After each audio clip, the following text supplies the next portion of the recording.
Hello, good morning, everyone. Hello, good morning, everyone. Welcome to Eurasia Research. Hi, good morning. Hello, sir.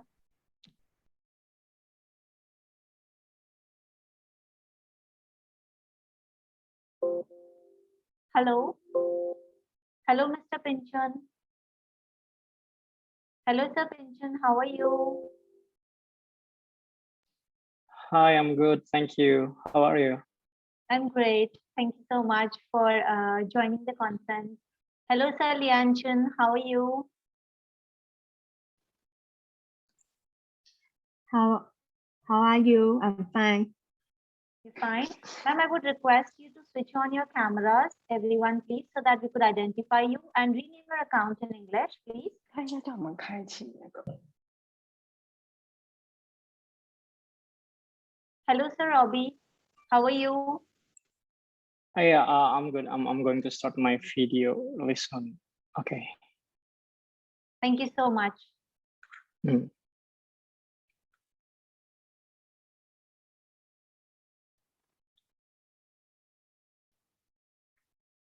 Hello, Ma'am Anshan. How are you?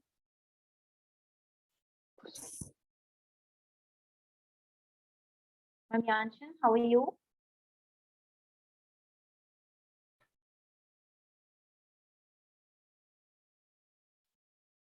Hello, Ma'am Yanshan.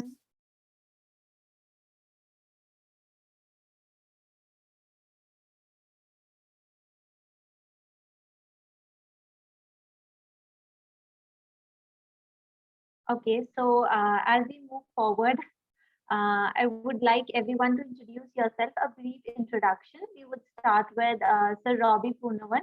Sir, I would like you to introduce yourself to all the participants. Okay. Hi, everyone. Thank you so much for the opportunity. Good morning. My name is Robbie Purnawan, and I am an MBA candidate from School of Business and Management, Institute Teknologi Bandung from Indonesia. It's nice to meeting all of you. Thank you. Thank you so much, sir. I would also request Ma'am Lianchun to introduce herself, give her a brief introduction. Okay. Good evening, everyone. My name is Yang Jun. I'm from Taiwan National University student. Thank you so much, ma'am. I would also request Ma'am Pinchon to introduce herself, a brief introduction for the participants. Hello, everyone. I am Ping Jun. I am from Taiwan Changhua University of Education. Thank you. Thank you so much, ma'am. Also, Ma'am Yanchin is here. Ma'am, are you able? Am I audible to you? I would like you to introduce yourself. Ma'am Yanchin. Hi. Hi. Hi. I am Ian, and I'm from Taiwan. I study in Changhua University. I'm so happy to join this conference. Okay. Thank you so much, ma'am. So let's move forward with our conference, and we're starting with the conference.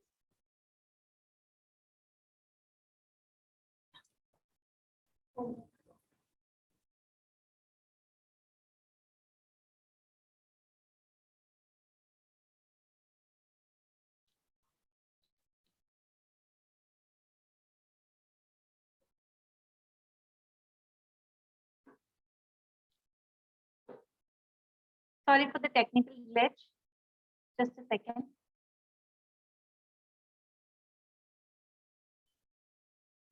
Welcome to Eurasia Research Online Live International Conference.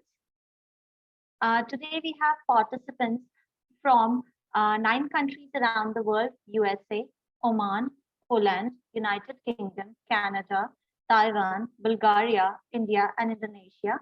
We are broadcasting this conference on Facebook live on multiple pages of Eurasia Research. The links of the live sessions are shared in the chat box.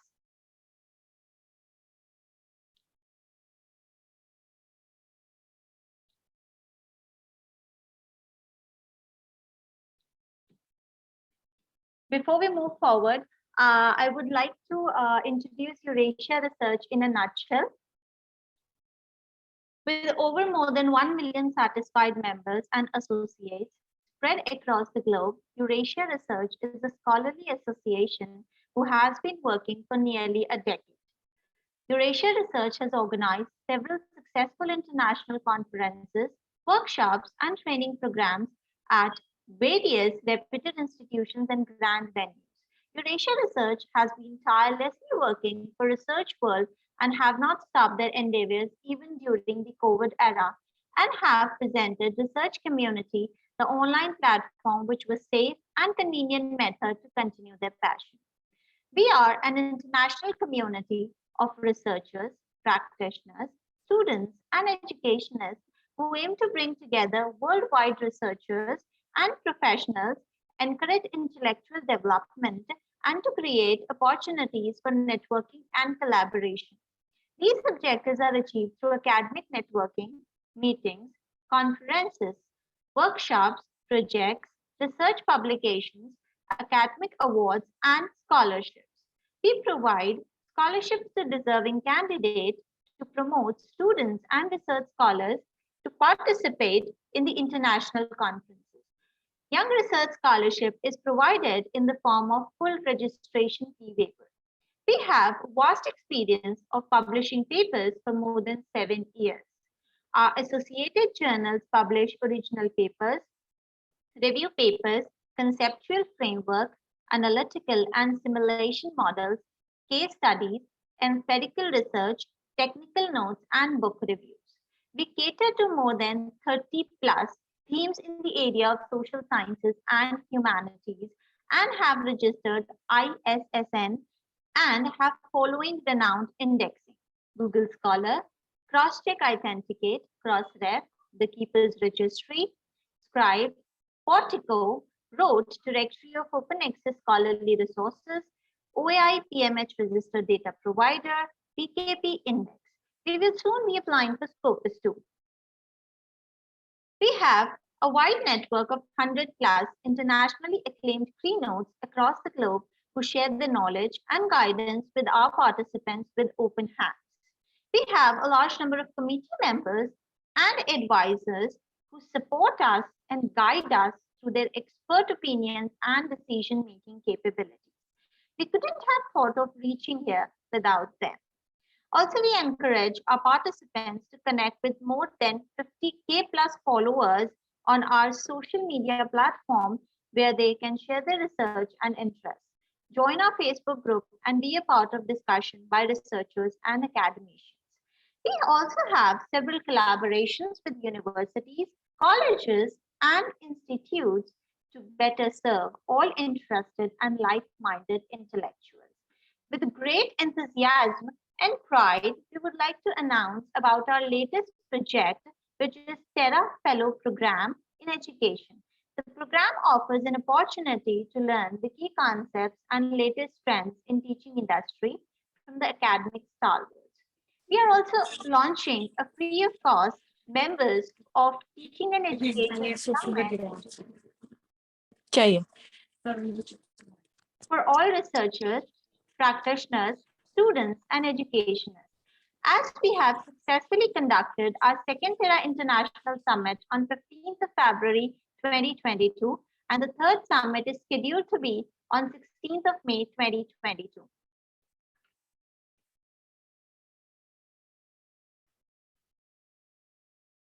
So moving forward with our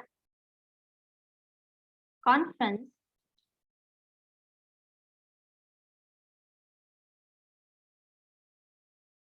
I would like to introduce myself. I'm Kritika Chaudhary. I'll be the conference for your host today. Before we move forward, we also have a small video presentation from our SSHRA President, Associate Professor Marek Matysek, Department of Entrepreneurship and Industrial Policy, Faculty of Management, University of Lodz, Poland. Let's see what he has to say.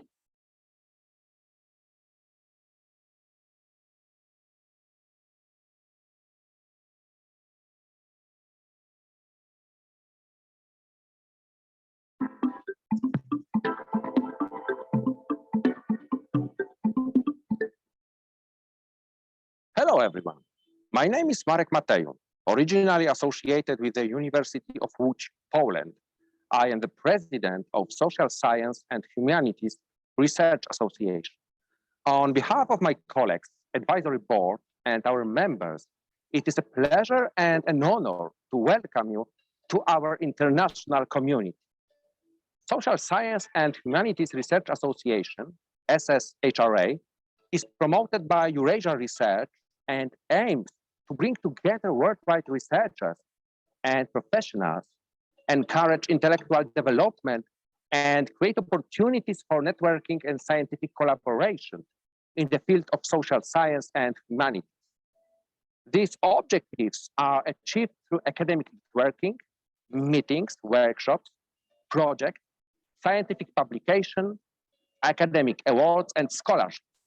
We create wonderful opportunities for sharing knowledge, research results, and discussion at our interdisciplinary conferences organized in Asia, Europe, and Africa, International Conference on Social Science and Humanities, as well as at the International Conference on Business, Economics, Language, Law, and Psychology. We closely cooperate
Thank you, Professor Marek, for the video presentation.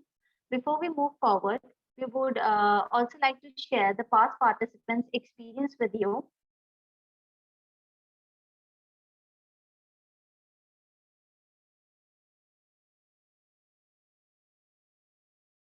Our first eminent speaker was Nasya Larasati Santosa, Faculty of Economics and Business, University of Groningen, Netherlands. We have a small video presentation of a chat session being conducted with her. Let's see what she has to say for us.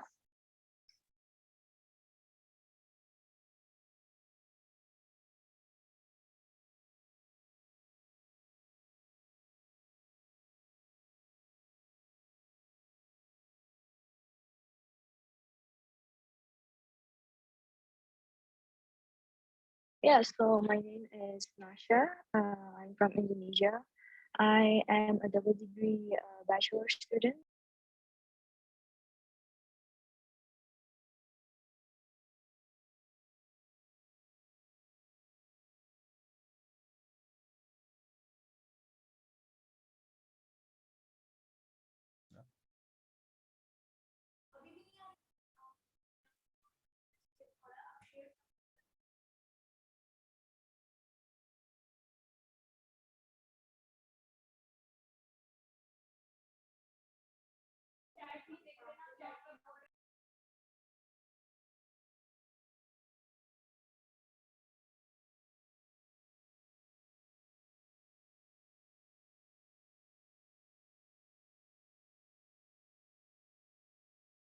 Of the virus.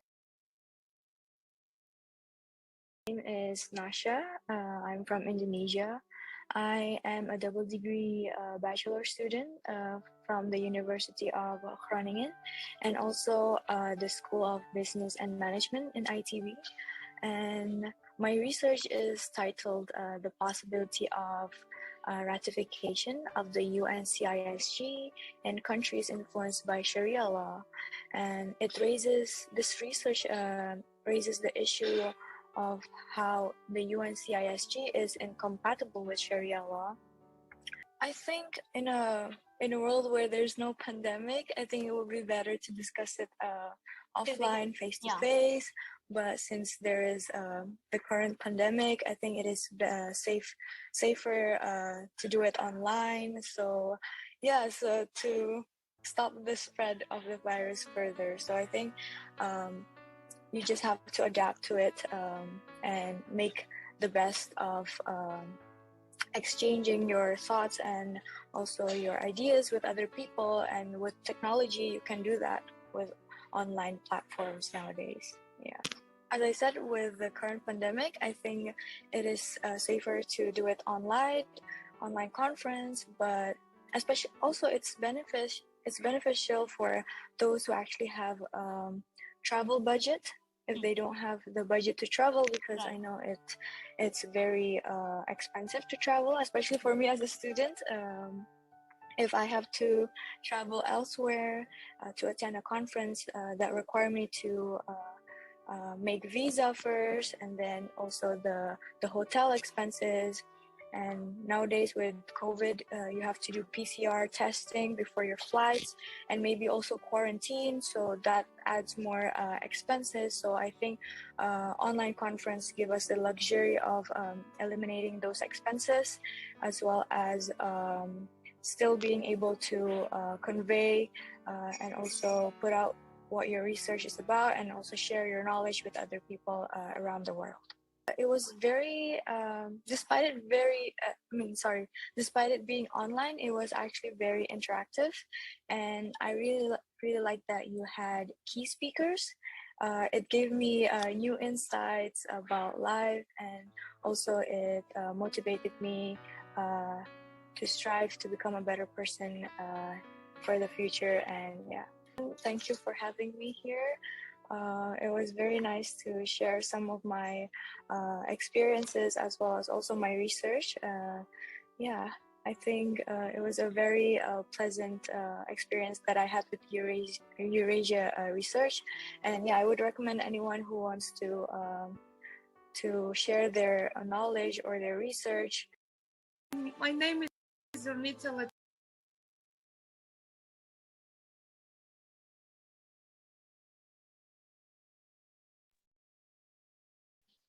Thank you, Ma'am Nasya, for your kind words. Moving forward with our other eminent speaker, which is Ma'am Zornitsa Latsazarova, Faculty of Classical and Modern Philology, Sofia University, St. Clement, Orchid Sea, Sofia, Bulgaria. We also have a small video presentation of a chat session with us. Let's see what she has to say.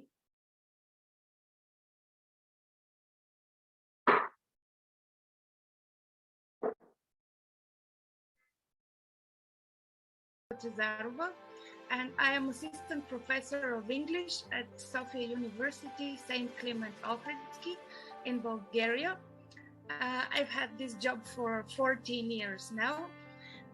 and it's given me the chance to participate in many international conferences and publish my academic work. I think I have about 16 or 17 publications so far. And I'm also a PhD student in my final year at Dublin City University in Ireland. I think that's like a short summary of my personal information. Okay. What motivated me was the desire to adapt to the circumstances now with COVID and everything that's happening. So I wanted to adapt to the circumstances in the world and to keep meeting and interacting with academics in an international setting. So I saw this as an opportunity to do that. Okay. Attending online conferences has many advantages because there is no requirement to travel, so which would be difficult at this time. Obviously, but I think it also gives the opportunity for academics from many different countries to meet and exchange ideas without the constraint of travel arrangements, which is not only because of COVID, but in general. So I think it's very convenient. I'll definitely encourage my friends and colleagues to attend online conferences because I think it's a wonderful way to interact with the academic community. Yes. Thank you. Thank you for that. I'd like to thank you and the organizers for the conference and for accepting my proposal. I really enjoyed the conference and I was very happy. I was also very happy with the email communication in relation to my queries because I think it was very efficient and very fast, which is important for me. So thank you for that. This was wonderful. And I was also in the conference itself, I was very pleased with the team building activity. And I think it created a great atmosphere, a friendly atmosphere, which I think is important for such events. So thanks again for the wonderful conference. Thank you, Ma'am Zonitsa, for your kind words.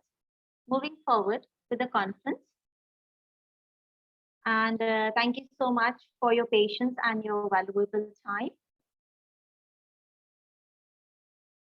The conference schedule would be, the session 1 would be a keynote talk. Session 2 is a team building activity and a photo session.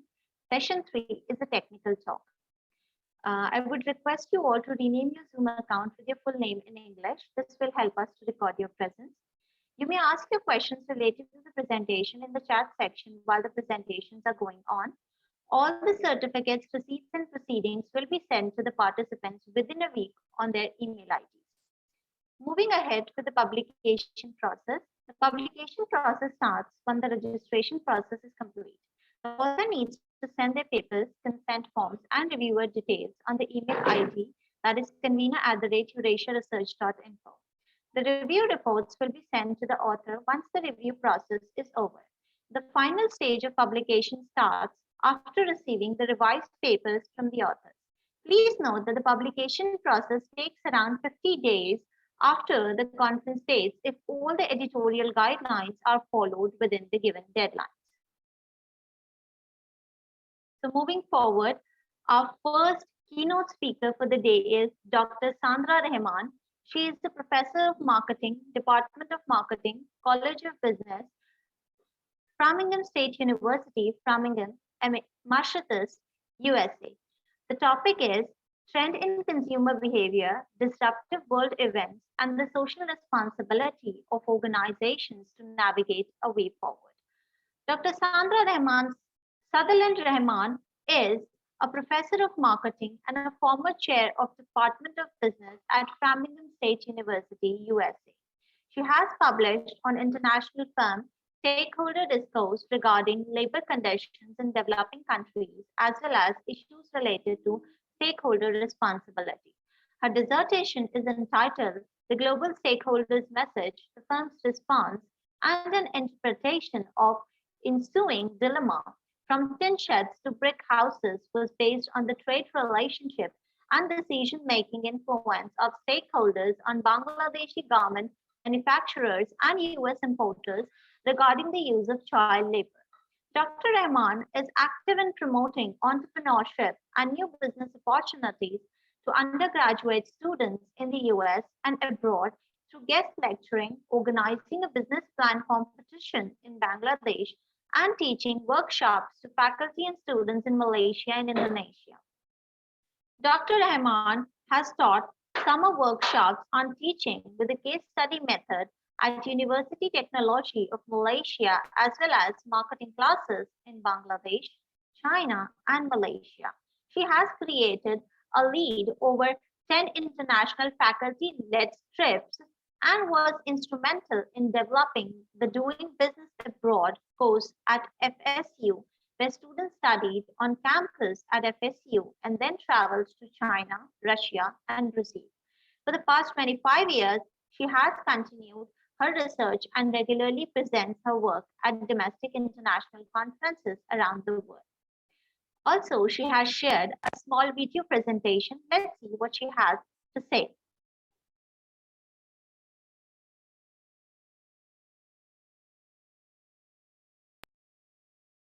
Good morning and welcome to the 2022 International Conference on Business, Economics, Law, Language, and Psychology, March 9th to the 10th in beautiful Barcelona, Spain. My name is Sandra Rahman and I'm a professor of marketing at Framingham State University in Framingham, Massachusetts, United States. The topic of my welcoming remarks is called Disruptive World Events, Trends in Consumer Behavior, and the Social Responsibility of Organizations to Navigate a Way Forward. The topic for this keynote address came to me as all of us experienced the powerful world events that are happening around the world that's causing big shifts in consumer demand as these world events change our everyday life. And it made me think about the organizational responsibility to help navigate what products and services are provided, we continue to provide consumers in response to their change in demand as a result in the change in world events. So I frame my remarks in this pastel model where the organization, be it a for-profit, nonprofit, government, or an institution, is constantly scanning the external world for changes that's going to affect consumer demand. And when consumers change their demand, organizations respond with products and services. And this is where I'd like to focus our attention, is our role as organizations in providing these products and services to the consuming public that's going to shape their daily lives. So the first thing I'd like to do is consider world events and world trends that are influencing consumer behavior. And these are 5 of the big ones that come to mind, and I did reference the Council on Foreign Relations. So the first one is, of course, climate change. We're already seeing catastrophic natural disasters around the globe. Record drought, record flooding, epic wildfires, devastating monsoons, and earthquakes and volcanic eruptions in numbers and in strength that we have not seen. So this is a reflection from the UN Secretary General in August of 2021. So these world climate events are changing what consumers are valuing and what they're demanding from the public in terms of services and products and ideas in order to respond. A second one that has had tremendous impact on consumer behavior is COVID.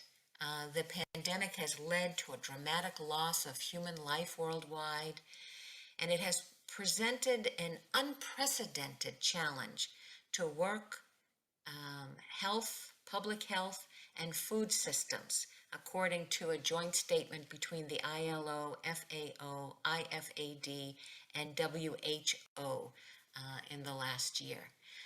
And I think we can all attest to this dramatic the virus has had on our everyday lives, and hence products that we choose to use and demands that we're making of the brands that we purchase from. A third one is a global democratic erosion and political unrest.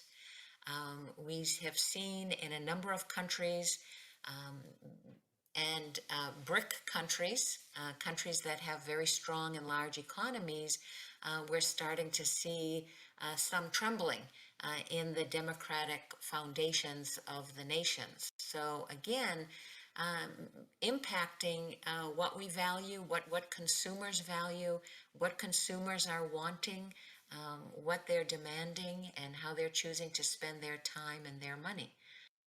Fourth one is the economy.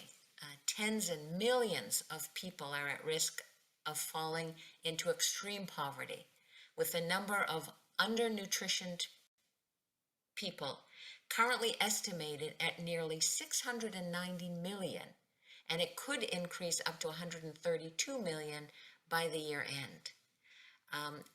In further research, I was delighted to see that the global economy was starting to recover, but in the last week or so, we've seen some political changes between Russia and the Ukraine that has welcomed some remarks about possibly the momentum of a global economic recovery may be uncertain. So again, impacting consumers and impacting what organizations will need to provide in order to satisfy consumer demand. And the fifth one is massive migration. These are five very strong, impactful global trends that's impacting how we do business because we're responding to how consumers are demanding their goods and services and products and ideas. So people immigrate for a variety of reasons. We've seen this throughout the ages: employment opportunities, escaping violent conflict, environmental factor, educational purposes, and to reunite with family. But as a result of environmental factors and escaping uncertain conditions in their home country, we're seeing a lot more migration than we have seen in the past. And notably in Europe, we're seeing a lot of refugees as a result of political unrest. So 5 significant external trends, global trends that's impacting consumers because it's impacting our everyday life. So how has that now translated? How have organizations translated those global trends in understanding how they impact consumer behavior and now have translated them into the products and services that they offer? So there are several here. I've listed 6 of them. The first one is in response to climate change. Consumers are demanding a low carbon world, for example, and Allbirds is an example of a brand that is doing that. But we see a lot of organizations looking at the global trend of climate change and looking at how consumers are wanting to not leave a large carbon footprint on the planet. So they're demanding that the brands respond and offer them products and services that do that. A second one, consumers are wanting to have a life refresh. COVID has forced a lot of people. Notably, we see a huge change in the millennial generation that are entering the workforce. They've worked at home, as many of us have, And it's encouraging consumers to say, you know, life isn't only about work. Life is about balance, and I want to make sure that I have non-work related pleasures in my life. So as a result, organizations again are developing products that allow us to work at home, that allow us to live a purpose-driven life, but still maintain our professional lives and our professional incomes. So a lot of products and services have responded. Even in the fashion industry, selling more leisure wear, for example, instead of formal business attire. So consumers demand and organizations respond by satisfying those demands. Another demand that consumers are expressing is a movement towards a metaverse, a simulated environments, a 3D digital ecosystem of the future. So the market is demanding that we develop products that allow us to live in a more simulated world, feeling that that will improve the consumer's quality of life. I put 3 illustrations here, the first one being in the medical field, that will enhance the physician's ability to see the body and how the body works and what's available to fix it. The middle one is something I saw recently in a Tesla car, where you're driving and the digital technology, the artificial intelligence technology allows the car to tell us when another car is approaching, or if a person is walking through the street. And we step on the gas, or the car will help us step on the gas. And the third one is gaming. The ability to kind of sit in our home space and never leave, but to experience the wonders of the world and the excitement that games and adventures have for us. So again, products and service that are utilizing the tools of developing products and services to create those things that will satisfy consumers. Another demand that we see coming from the consumer market is the idea of purchasing pre-loved items, secondhand items, creating a marketplace where peer-to-peer can sell and resell, driven in part by the desire not to put more product on the planet that will fill our landfill, but allows us to feel good about buying clothes or buying products or borrowing them or renting them or using them for a while or sharing them with someone else and getting the job done, but leaving, again, a smaller carbon footprint. I think most of us have used an Uber at one point or another. So instead of driving ourselves, we can hire someone who is going that way or is willing to take us that way, and then we get our ride. That person who drives us get paid, and it's a win-win. Us investing in an automobile. The fifth consumer demand and way in which companies are responding to our demand is this trend of individuality, celebrating individuality, and celebrating our authentic selves. So businesses are responding to our need for that. As you can see here, a Dove advertisement that is targeting young girls and making them feel good about who they are and proud about who they are and excited about the possibilities for themselves. So the community, again, is experiencing these mega trends through the world and is influencing their demands, what they value, and is asking businesses and organizations to provide them with these things that satisfy. So here, number 5, self-love seekers and celebration of individuality and authenticity. The sixth one is this social paradox. Again, consumers experiencing the external world, the mega trends that are happening, and internalizing what that means for them. And consumers are saying, we want to return to a pre-pandemic life. We want to socialize and interact with people and places, but we want to be safe. We want to feel safe about it. So it's called the socialization paradox because consumers are wanting to return to the way it was so we can enjoy going to the movie theaters, going to restaurants, going shopping, but to make it safer and make it convenient.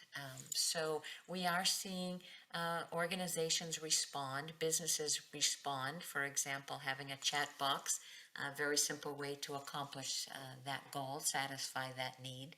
And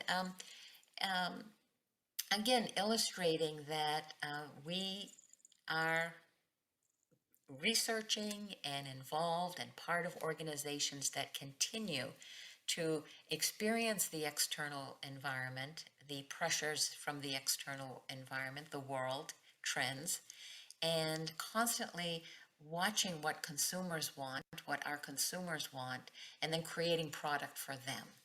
So when I thought about all of that, it made me realize that we have a tremendous amount of responsibility in making sure that the products and the services and the ideas that we share and that we promote are good for people, are good for the consumers, are good for others, are good for the planet, are good for our future, are good for creating economic systems that respect and allow people to live comfortably and safely and experience the life that they want for themselves. It's us who are behind the organizations that are making those decisions. And as you can see here, I'm indicating that not all of the products and services and ideas that we shape because of what consumers have told us actually have a beneficial effect on the consumers themselves or on the planet or on our democracy or public health. So if we go back to the model that I presented in the very beginning, I emphasized the external environment and the trends, the global trends. I talked about what consumers are demanding, and I want to focus here on the challenge of navigating the messaging that's coming here, and navigating this developing of product so that it satisfies the ultimate consumer, but yet does so in a way that is good for the planet, is good for the environment, that is good for people, that is good for our infrastructure, that is good for our economic systems, that of course makes money for an organization. So we arrive at this model of the triple bottom line business model, also known as the PPP model, to reinforce the fact that we have a responsibility to be very cautious about what we put out there in the world. And I just wanted to quote Joel Arthur Barker, who is responsible for bringing the concept of paradigms and the role of paradigms in explaining societal behavior and also dealing with paradigms. And he said, vision without action is merely a dream. Action without vision just passes the time. And vision with action can change the world. And I would argue that we are the organizations that are asked to have vision on this planet, to put products and technology and idea and services into some form that changes the world. So I wanted to end and conclude with this notion of social responsibility and how critically important it is, especially these days where we are going through enormous amount of changes in the planet, and we need voices for stability and safety and transparency and respect and honor, so that we have a stable, happy planet. So I encourage you to think of that. I thank you for your time and attention. Again, it's my pleasure to welcome you to the conference, and my wish for you to enjoy all of the papers and conversations that you will be a part of, and I'm happy to engage in any kind of discourse after this presentation. So my email is there, and you can reach me through the literature for the conference. So again, welcome, and my pleasure, and thank you so much again. Bye-bye.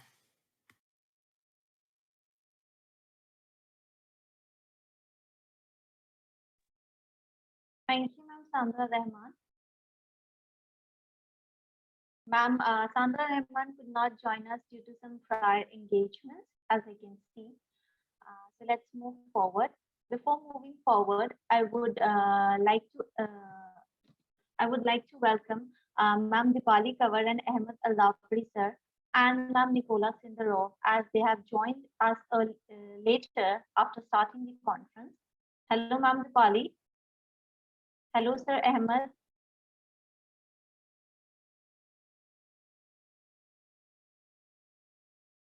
Hello, Sir Nicolay. Hello. How are you, sir? Thank you for joining us. I would like to introduce yourself to our participants. I'm fine, thank you very much. I hope you are doing also well today. Thank you so much. So I should say a few words about my background and my future presentation.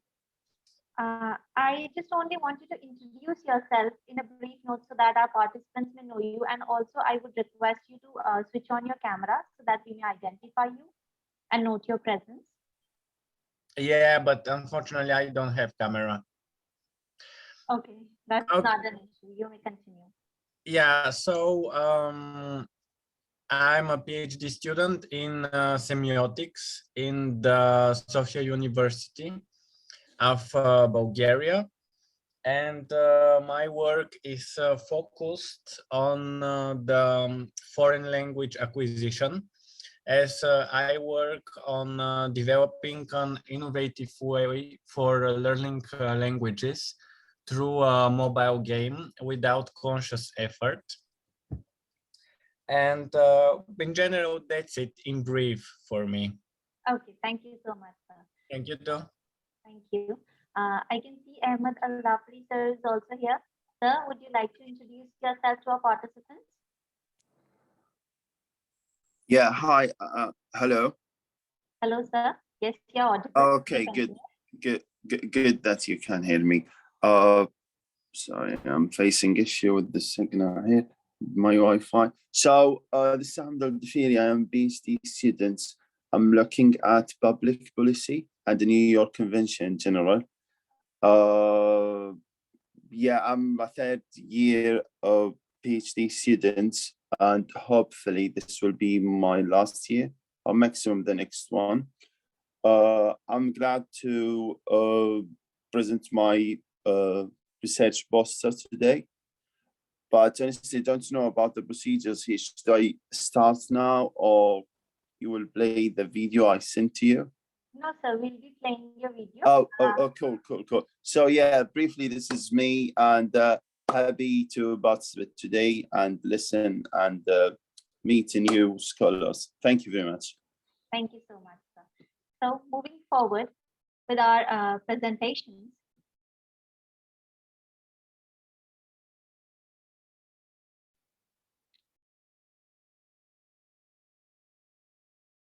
Our next keynote presenter is Dr. Maria Teresa Matriano, Assistant Professor, Middle East College, Al Rasyal, Knowledge Oasis, Muscat, Oman. Topic for the day is the future of small medium enterprises growing business online. Dr. Maria Teresa is the principal investigator of funded research projects, author, and academician. She had been training institute administrator for 20 years, drafting academic policies while collaborating with the members of higher education. She has expertise in teaching, entrepreneurship, strategic management, MBA dissertation writing, and UG projects. She has acquired certification from Oman Small Medium Enterprises MOHE as a certified entrepreneur educator and was the advisor of Middle East Colleges team to CEO Florida, USA Global Pitch Competition, where the team captured the first place position last October 2021. She is also an associate editor of the Global Journal of Research publication. She has shared a small video presentation with us. Let's see what she has to say.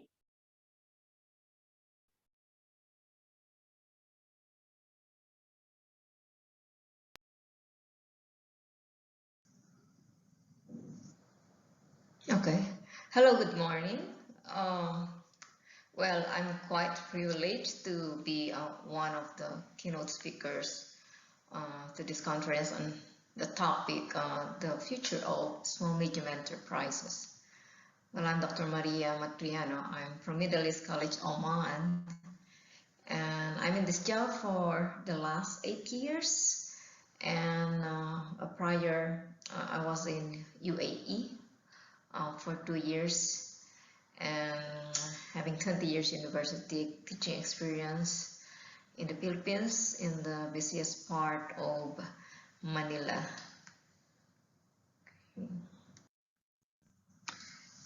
All right, so this will be the focus of my discussion. So briefly, I will be touching on the general profile of the SME and the SME during pandemic, the SME in the new normal, which would focus on the growing business online, which I should say is the future of our SME.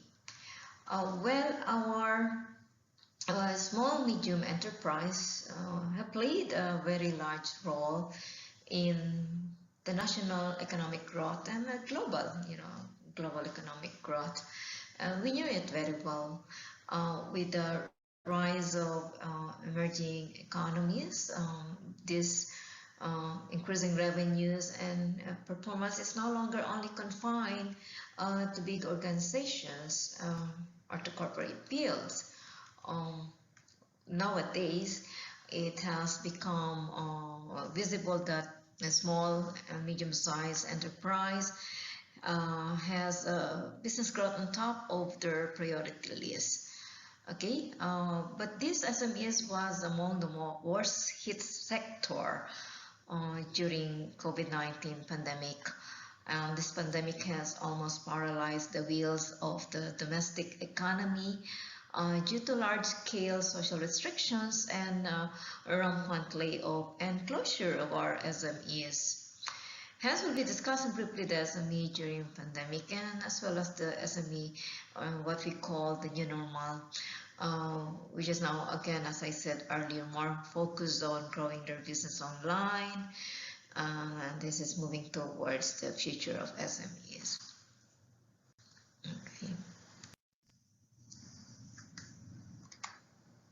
Okay, so as we've seen it, our SME has shifted to digital platform. We saw a big shift to digital platform of majority of our SMEs.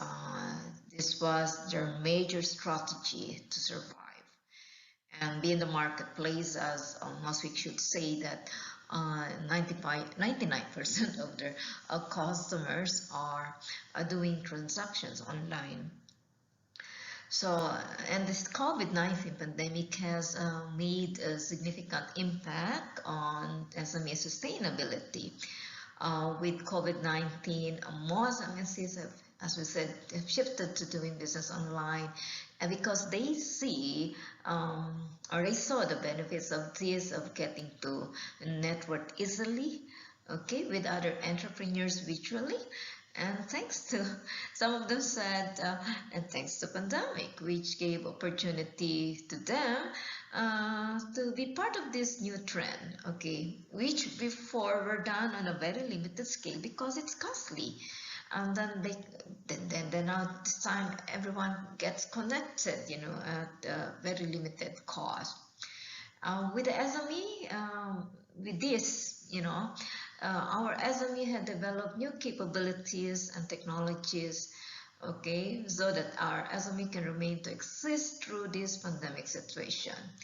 Okay, we saw e-commerce trading, okay, utilizing to the fullest the social media, the Facebook, you know, the Instagram, okay, to reach their customers directly, okay, where they can expand new markets that were previously closed.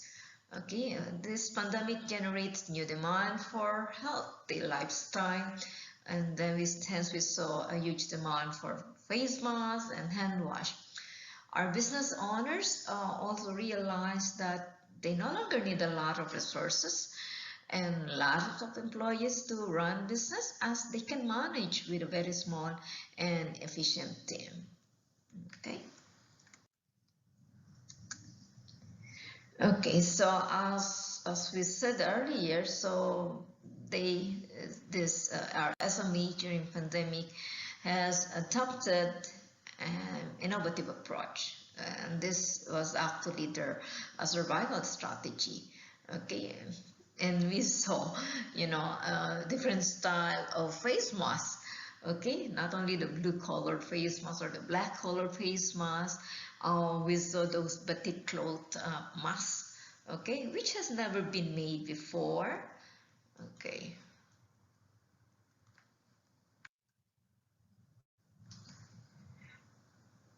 Okay, so we saw also under this new normal the rise of the telehealth, telemedicine, yeah.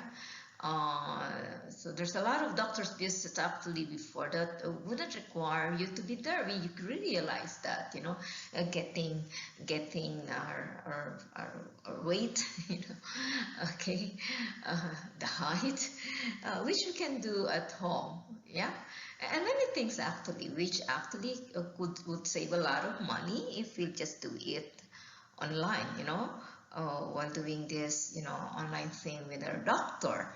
Okay, so it has been also projected that this telemedicine market, you know, would reach around 559.52 billion by 2027. So this is a huge market. So we should say now that when you start something on a market, you better start with the sector which is still under-regulated, like this one, right? The unexplored market. So it's better to start with this unregulated sector yet, you know, okay, with this market, because you knew it very well that once regulated, then you need to grow at a very high pace, as everything is accelerating hugely online, right?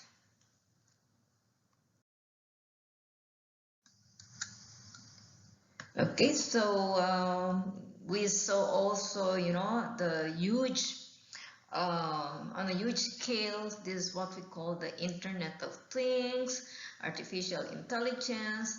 Okay, they are almost everywhere, and yeah, and everything we use, both indoors and outdoors, are through internet. Our online learning, our teaching, our payment, our ordering system, our home security system. So today we are at the verge of an era where we move to self-driving cars, right? Oh, and work along with side robots. Okay, and the field of artificial intelligence will become the most vibrant arena, yeah, with endless experimentation. Okay, and then we have the cybersecurity. That our hackers are able to access a radar, a bank account, our classified confidential information. Hence, the need for these services. This will become very important as our need for our, even for our basic needs, yeah, protecting our information. Okay, then we have the this drone technology. Yeah, drones are becoming more affordable now. And a long time back, we associate drone with a novelty issue like war. But today, okay, drones are already becoming central, not only to military tasks, but for other tasks like delivery, you know. Okay, our law enforcement will use them for patrolling and solving crimes. So there's literally no limit to drone applications.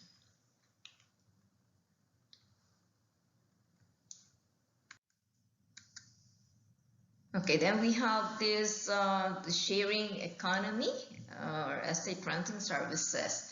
Well, we are living in this world where we barely own our own stuff anymore. So we are going to realize that it's even cheaper and efficient to rent than owning.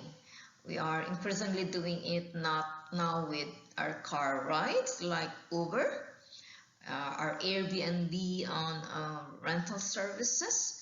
Okay, and more services are enjoying this sharing economy model apps. Okay, so thanks to our smartphone, as more people are getting connected now and gaining access on these services from both our provider and consumer sides.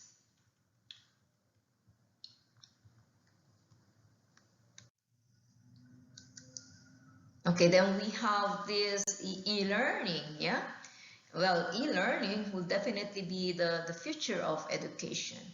Our virtual reality technology and AI application had created a more engaging, customized, and more effective learning experiences.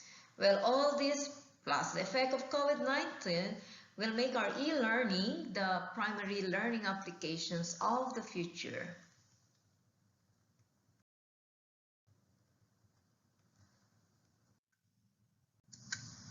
And then we have this what you call the 3D printing. Well, our 3D printing technologies now include all kinds of materials, and this gives companies new alternatives for constructions and car manufacturing. This technology is giving us a bright vision of the future, as this will make us able to create our own product in our very own homes.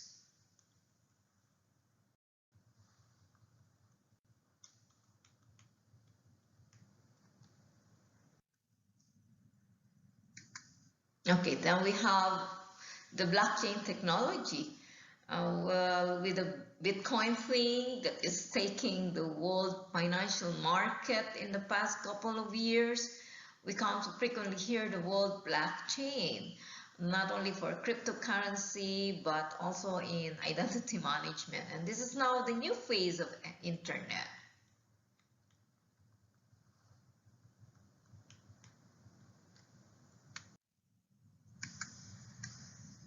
And then we have this e-commerce distribution center. This actually allows our small businesses to ship and distribute products and facilitate online selling.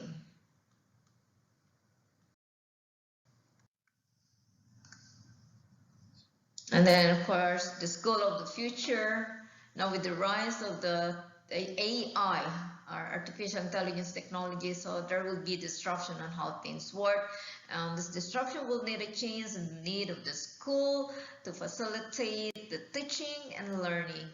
The school will be able to teach the students to develop skills to compete with our our AI, artificial intelligence.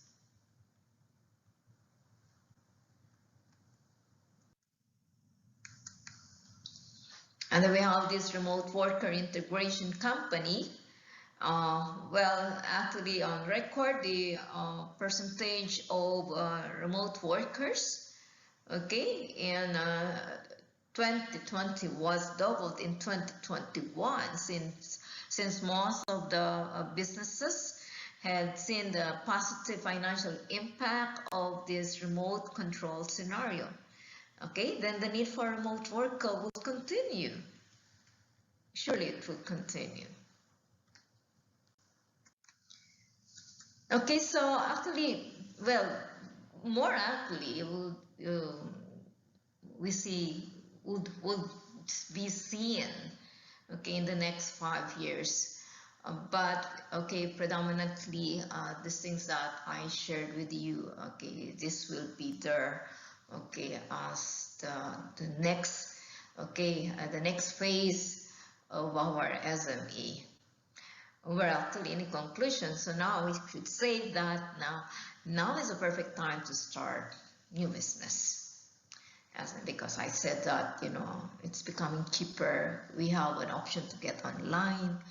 And then, of course, we would be reaching not only the local market, but the global market as well.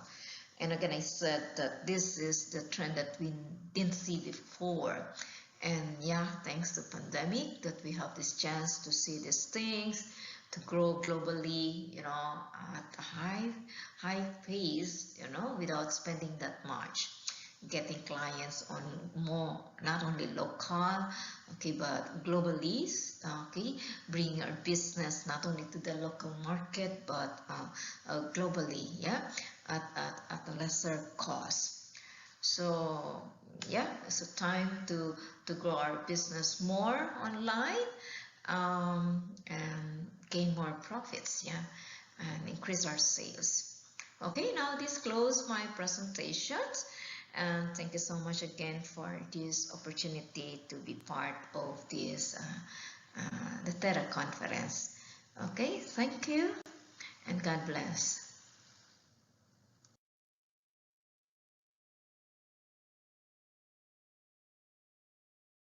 Thank you, Maria ma'am, for such an informative presentation. Maria ma'am could not join us due to some prior engagements. Let's move forward with the other keynote.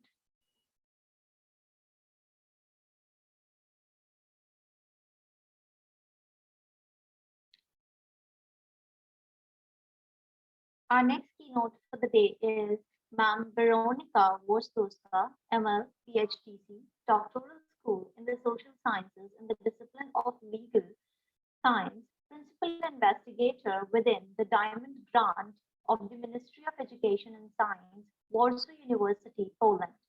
Her topic is Administrative Agreement as an Institution on the Verge of Public-Private Partnership, a Comparative Study. Veronica Wojtowska is a PhD candidate at the Doctoral School of Social Sciences in the discipline of Legal Science, Principal Investigator with Diamond Grant of the Ministry of Education and Science at the Warsaw University, Poland, and a graduate and scholarship holder of the Marcus Luther German Law School run by the Rhenish Friedrich Wilhelm University of Bonn.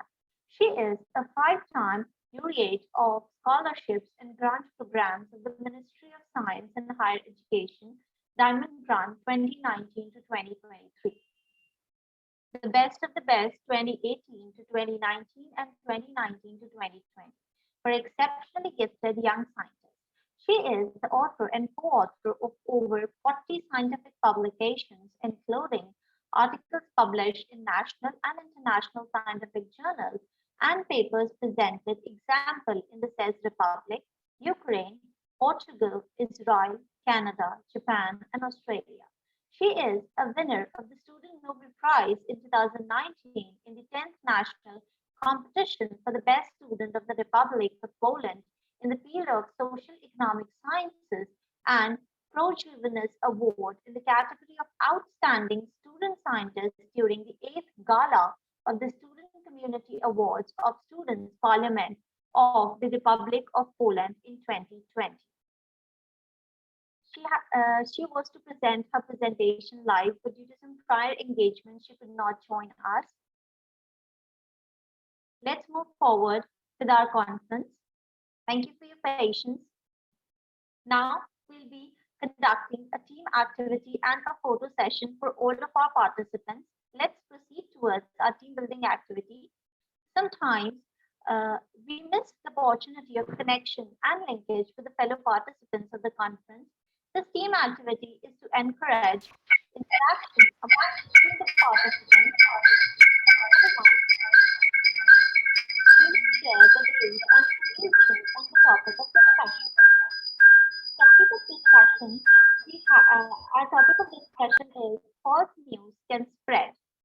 The video credit goes to TED Ed, and we have a small video representation which we'll be sharing with you before we start the discussion.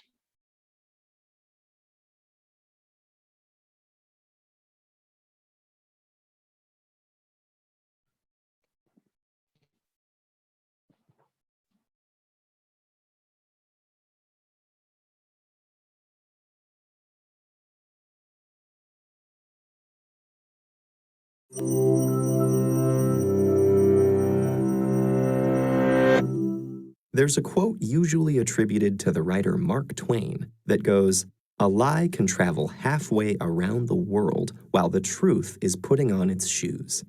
Funny thing about that, there's reason to doubt that Mark Twain ever said this at all, thus, ironically, proving the point. And today, the quote, whoever said it, is truer than ever before. In previous decades, most media with global reach consisted of several major newspapers and networks which had the resources to gather information directly. Outlets like Reuters and the Associated Press that aggregate or re-report stories were relatively rare compared to today. The speed with which information spreads now has created the ideal conditions for a phenomenon known as circular reporting. This is when publication A publishes misinformation, publication B reprints it, and publication A then cites B as the source for the information. It's also considered a form of circular reporting when multiple publications report on the same initial piece of false information, which then appears to another author as having been verified by multiple sources. For instance, the 1998 publication of a single pseudoscientific paper arguing that routine vaccination of children causes autism inspired an entire anti-vaccination movement, despite the fact that the original paper has repeatedly been discredited by the scientific community. Deliberately unvaccinated children are now contracting contagious diseases that had been virtually eradicated in the United States, with some infections proving fatal. In a slightly less dire example, satirical articles that are formatted to resemble real ones can also be picked up by outlets not in on the joke.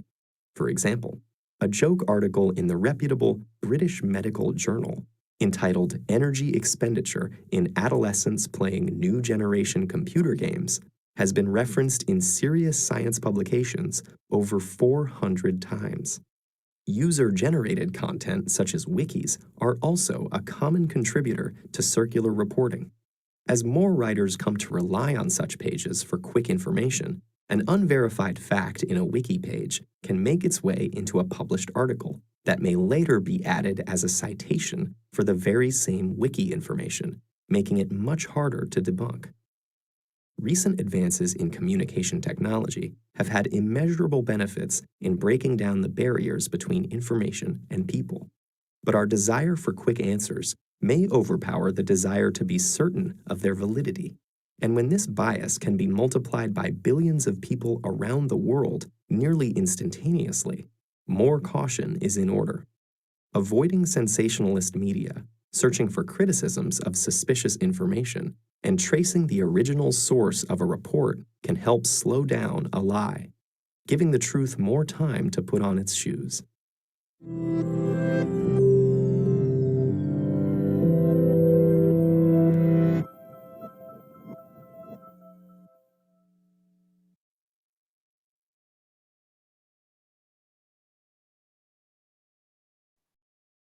So that was a small video presentation on our topic, how false news can spread.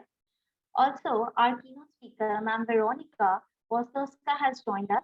Ma'am, I would request you to give your presentation after the team building activity. First, we proceed with the activity, team building activity, and I would like all the participants to join actively and present their views on the topic that how false news can spread. So let's start with the participants. I would ask Sir Robbie Poonavan to give your views on the discussion and have a small discussion regarding the topic. Thank you so much. So can I share screen on some slide that I have put some of notes on it? Yeah, sure, sir. Okay, thank you. So, uh,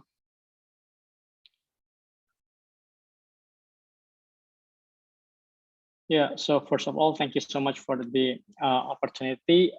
Referring to the how the false news can spread, I think it has something to do with how we interact as a human with other humans. And in this case, I am taking an example from the social network analysis that I'm taken from the Twitter. So basically, this is one of an example of how one news can spread rapidly in our society. And in this case, since also the society is using a lot of social media, so people can easily spread the news even though it is a rumor or a hoax. And sadly, people think sharing is caring, but they do not doing the double check before they do the sharing itself. And I think one of the important things that need to be educated to the society is about the fact-checking news site. And fact-checking news site can help people to check and confirm existing issue. This is the data that I've found on the Google from data books that showing that some countries has used fact-checking news site when hoax circulate. And I think also I would like to highlight and emphasize the roles from the government to actually helping counter the hoax by providing, for example, this is one that I took from West Java Province government about the government official web to counter hoax. So people or the society can use this web to check the hoax and also to counter the hoax. And also the government also can use other social media, for example, the Instagram, to also giving knowledge and education to the society about the hoax, so the hoax will not circulated. I think that's all from me, that I really would like to highlight the roles of government to prevent the hoax that's circulating around us. Thank you. Thank you so much, sir. It was a wonderful presentation discussing our topic of discussion, that how false news can spread. We really appreciate your views and ideas. And further, I would also ask Sir Ahmed Al-Dafari to express his views on the topic. Switch on his camera and express his views on the topic, how false news can spread.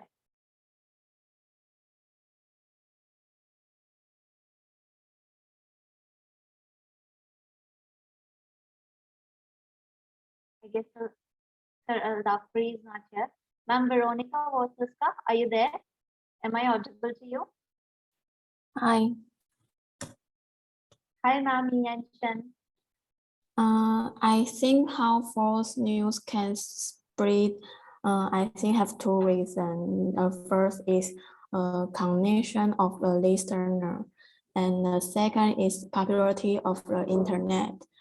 The point is whether or not people can see that it's a mistake. People should be skeptical and confront everything. Yeah, so people will broadcast fake news or information in order to attract more viewers and make some money. The second, the popularity of the internet. The sharing button on internet, example FB or IG, is very fast, so that people quickly receive information and ignore the importance of the resource, where come from the resource is correct or a wonderful resource. It's very important of information resource where it come from. So that's all.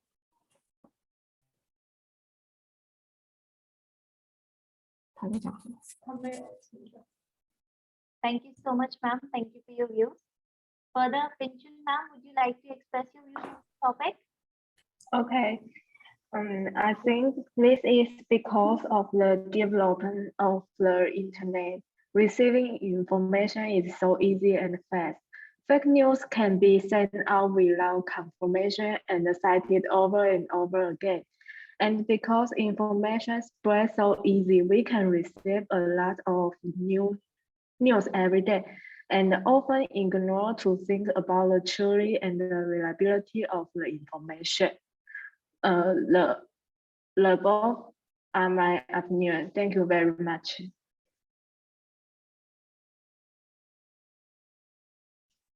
Thank you, ma'am. Very rightly said. Ma'am Lianshin, would you like to express your views on the topic?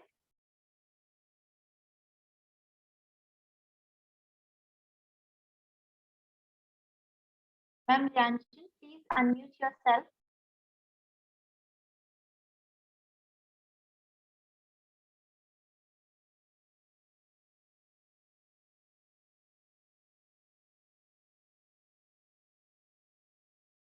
Lianshin, ma'am, I would request you to unmute yourself before starting with the discussion for the topic.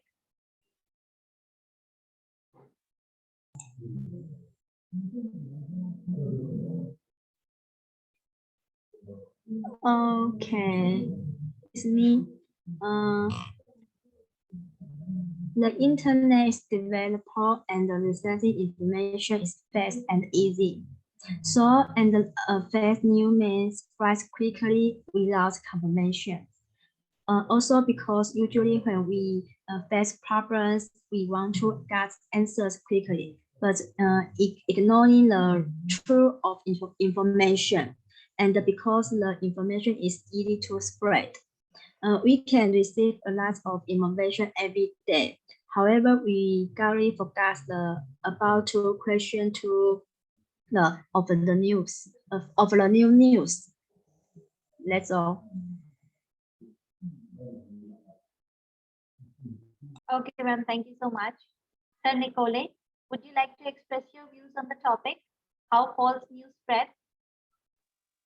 Yes, thank you very much. So I think actually in the video we just saw there have been shown multiple ways how the false news can spread even intentionally. For example, when even mainstream media can spread such news, and for this they say that some other media has the responsibility. So I think that first of all, false news can spread on many channels. I mean, there can be conspiracy websites which contradict the mainstream media information, but there can be exactly the opposite, because mainstream media can also spread both truth and lies. And there can be information spread on social media, which is also true or also false. And I again think that one of the methods for how the fake news can spread was probably implicitly mentioned in the video again, that basically when one why is repeated 100 times, it becomes a truth. Or for example, when internet user finds some information somewhere, I mean, this user cannot have bad intentions, and he can continue to share and spread this information without checking if it is true. And after he shares it to some other person, and this person to third, etc., I'm quite sure that from the third person onward, everyone will believe blindly that this is true. So what can be done against this?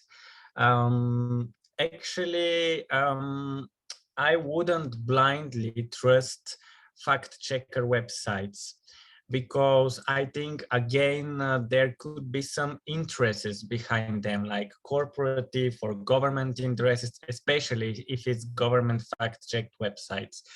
And again, the most dangerous part is that if you mix the truth with the lie, because a fact-checker website may show the correct information for some false news and really show that these news are fake.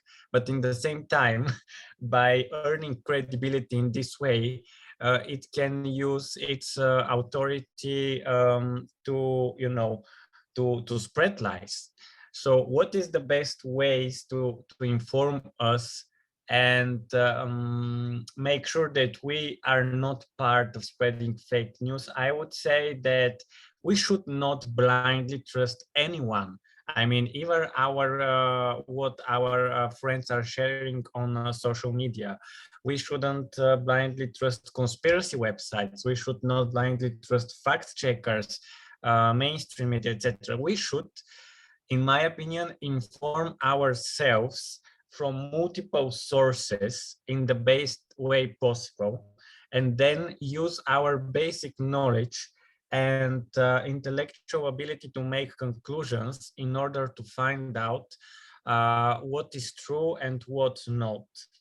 And finally, I think that especially when it comes to scientific claims, what I do always is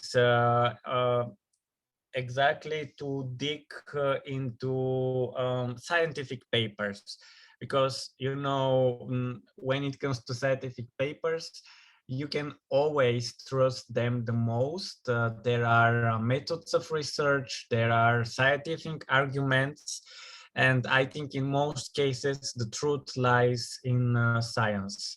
So in general, these are my views.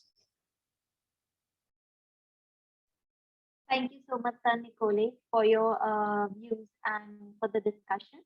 I would request everyone to switch on their cameras because we are having a photo session along with the team building activity. And Ma'am Veronica, I would request you to give your views on the topic of discussion, which is how false news can spread.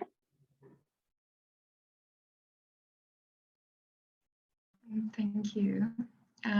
Good morning, everyone. It's pretty early in Poland at that time. Well, my views. So it's actually obvious fact that people turn to social media not only for well, support and entertainment, but also use it as a source of information and fake news is also. So well, there is where we need to warn for the dark side of the social media and its role in spreading fake news. For me, it's actually the social media are phenomenon in that case. Well, platforms have been slow in acknowledging their responsibility in helping platforms user distinguish fake news from facts. Yeah, but we are taking steps in the right direction also, so it's not just dark side of it. Instagram, for example, announced they, if I remember properly, they only include COVID-19 related posts and stories in the recommendation section that are published by official health organizations. And in general, let's say my advice is to cross-check information that you get through social media with at least 2 other information sources, such as government website and high-quality news outlets. And well, in addition, we also have a role to play, not further spreading rumors through our social media accounts, right? Thank you so much, ma'am, for your views. Further, I would also like Ma'am Dipali Cover to express her views on the topic, how false news can spread. Hello, Dipali, ma'am.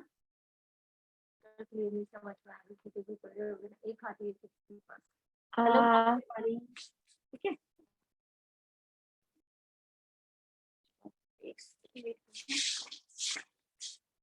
Dipali, ma'am, am I audible to you?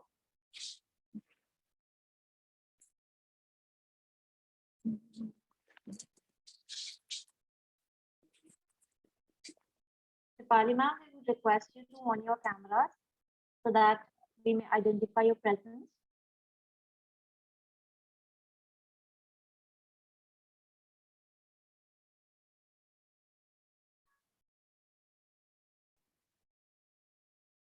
Hello, Dipali, ma'am. How are you? Ma'am, I would like you to unmute yourself before you start with the discussion. Yes. Am I audible now? Yes, ma'am, you're audible now. Yes. So in my view, with respect to fake news, it is very easy to spread fake news. Anyone with internet can actually just edit any information and provide for any information online. So it becomes very important that before any piece of information is accepted as a news, it gets cross-verified. And the best way is actually cross-check it through subsource if possible. And fact-checking websites, like was previously also discussed, they might in the beginning actually provide the correct facts, but at a later stage they can, go in for actually being a party to spreading some sort of fake news itself. So that's all I have to say at this moment. Thank you so much, ma'am. Thank you Thank for you. discussion. I would also like Sir Ahmed Al-Lafri to switch on his camera and be a part of the discussion and share his views on how false news can spread. Sir Ahmed Al-Lafri, am I audible to you? Sir Al-Lafri?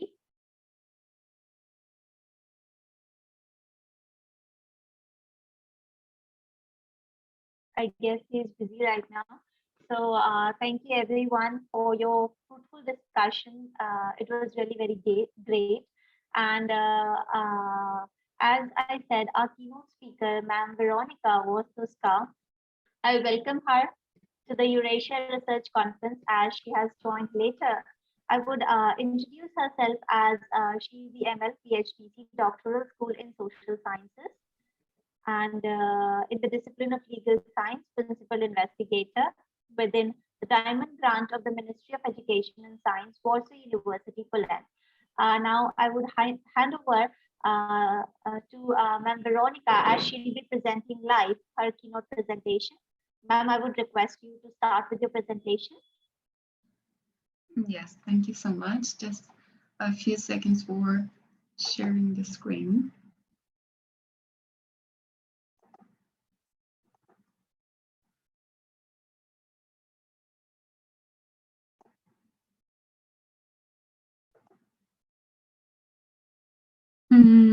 Is it visible? And am I audible at the same time? It's visible and you're audible too. You may continue with your presentation. Great. Okay, well, as I said, it's quite early in Poland, so good morning once again.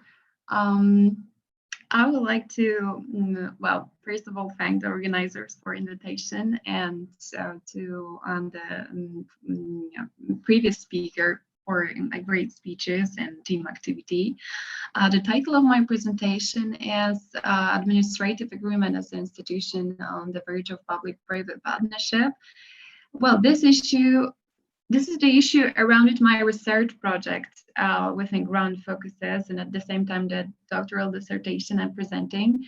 It's a legal and comparative study of the impact of recognizing a public-private partnership contract as an administrative agreement in terms of effective investment implementation. And in particular, I'm interested in, let's say in short, PPP investments in the healthcare sector, as well as solutions to, let's say, the deficit of such projects in Poland. And as the topic I'm researching is embedded in deep legal theory and the conferences in the interdisciplinary, I decided to present you the results of, well, the initial results is one part of my research, one of the elements.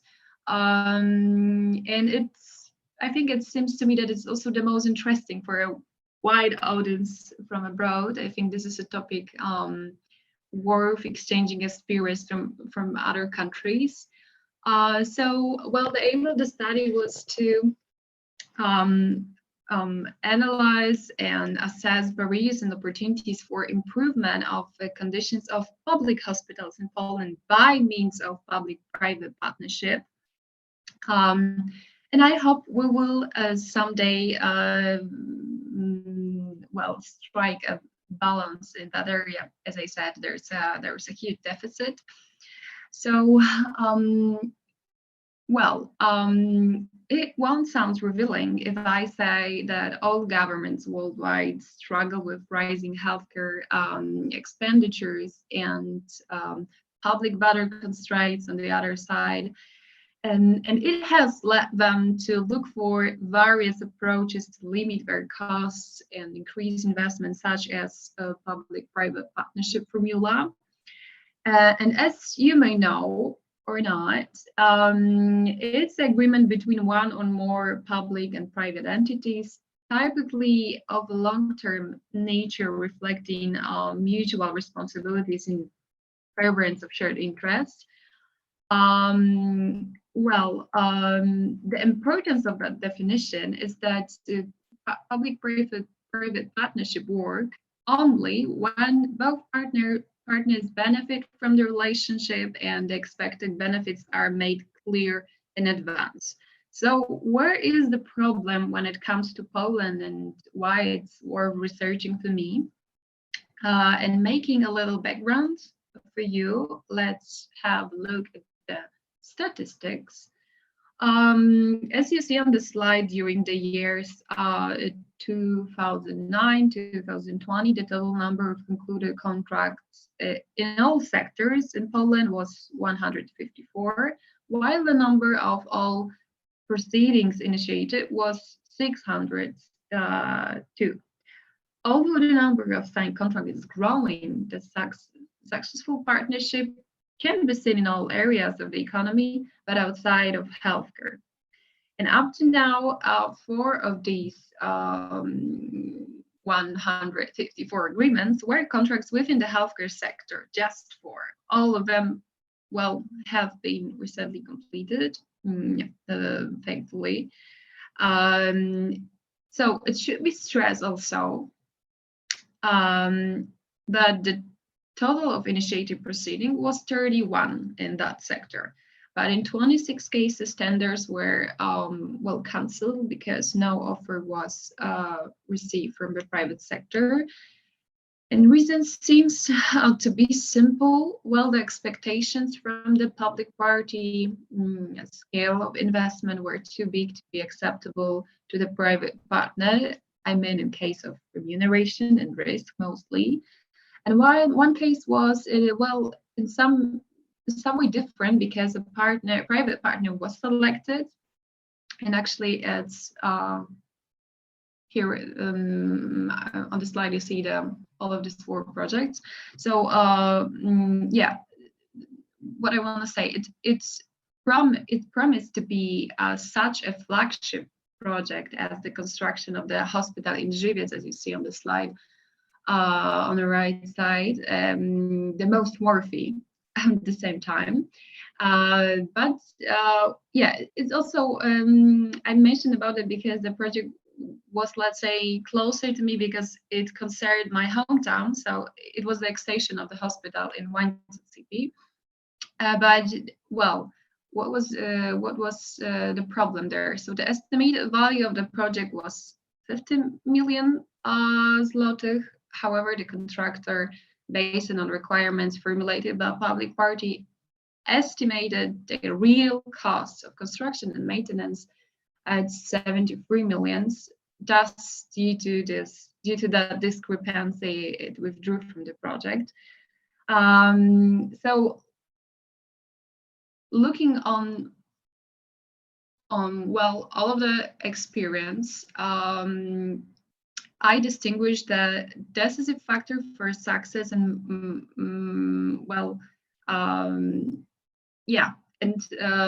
I marked those were identified at this stage of research. Well, the main obstacles affecting the failure of the ventures. The main factor inhibiting investment, which defies well, as you see, transparency, well, contract flexibility, and also the public sector capacity is the uncertainty associated with national health fund, I mean, the payer for medical procedures. And actually two crucial things. First is the contractual health financing system, where contracts between hospitals and NHF are renegotiated usually every 3 years.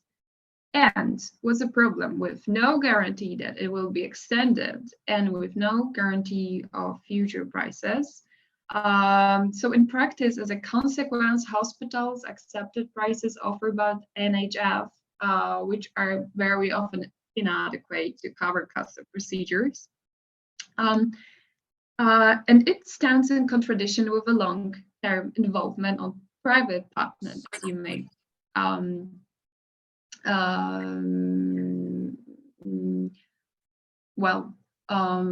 think about it. And the second one, even with the contract being maintained, is the valuation of medical procedures. The lack of funding that would cover them would result in, actually it does, in enormous debt for hospitals. So it seems like a, let's say, closed circle. And what I would like to stress is the fact that the cost of annual charges for buildings constructed under public-private partnership agreements may be higher than the cost associated with hospital build and run using conventional procedures. So in that case, without changing funding, the question is, how should hospitals deal with higher costs if they cannot cope with the current ones? So here, one solution would be the development of commercial services within the public hospitals. But when it comes to politician will, the politicians are not in favor of such solutions. That is not clear for me. Even if it's the fact that there are many private medical centers on the Polish market, which are much smaller units compared to hospital, just maintenance costs, and consequently, the price of services are significantly lower. Moreover, there is no legal regulation that would protect the interests of public hospital. Such regulations are widely used in other countries, and that's what I intend to verify as the next stage of the research. Yes, and so they concerns both the prices and the range of medical services performed in private centers. And one such good example is genetic testing, for which there is no currently, there is currently a huge demand, and which does not have any legal regulation in Poland. The prices offered by private companies are much lower than those offered by public units, but the quality of tests is checked only in public sector. Well, yes, so thank you for your attention. Perhaps you have different experience with public-private partnership project from your countries you come from. I will be pleased to hear about it. Thank you so much. Thank you so much, ma'am Veronica, for your enthusiastic presentation. Thank you so much. If anybody has any questions regarding the presentation, can ask ma'am. Does anybody has any questions regarding the presentation or her topic?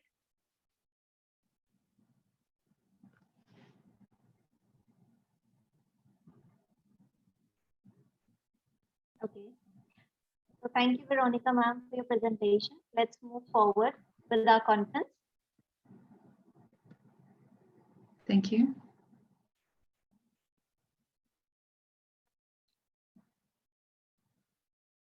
Now we'll be starting with our first presenter, who is Sir Ahmed Al-Zafari, Law, Reading University, England, UK.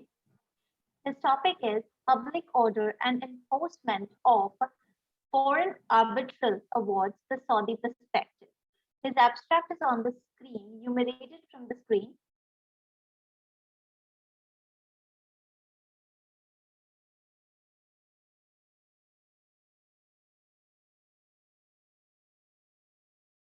Further, he has sent a small video presentation regarding his topic, Let's see what he has to say.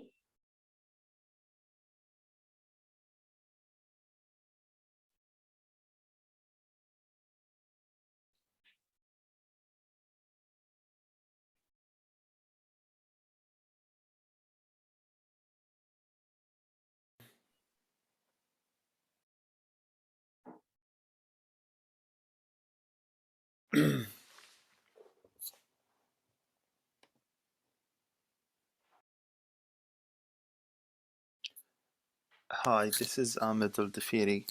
I am a PhD student and currently I'm examining the public policy exception to the New York Convention on the Recognition and Enforcement of Arbitral Awards.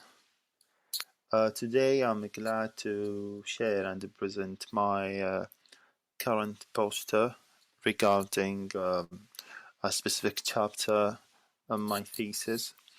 The title of my poster, as shown, is Public Order and Enforcement of Foreign Arbitral Awards. But today I'm presenting the Saudi perspective of the poster, which is related to the Saudi perspective. Firstly, I would like to thank the Social Science and the Humanities Research Association for giving and allowing me to present my work today. In the International Conference on Business, Economics, Law, Language, and Psychology, which will be held between 9th and 10th of March in Barcelona.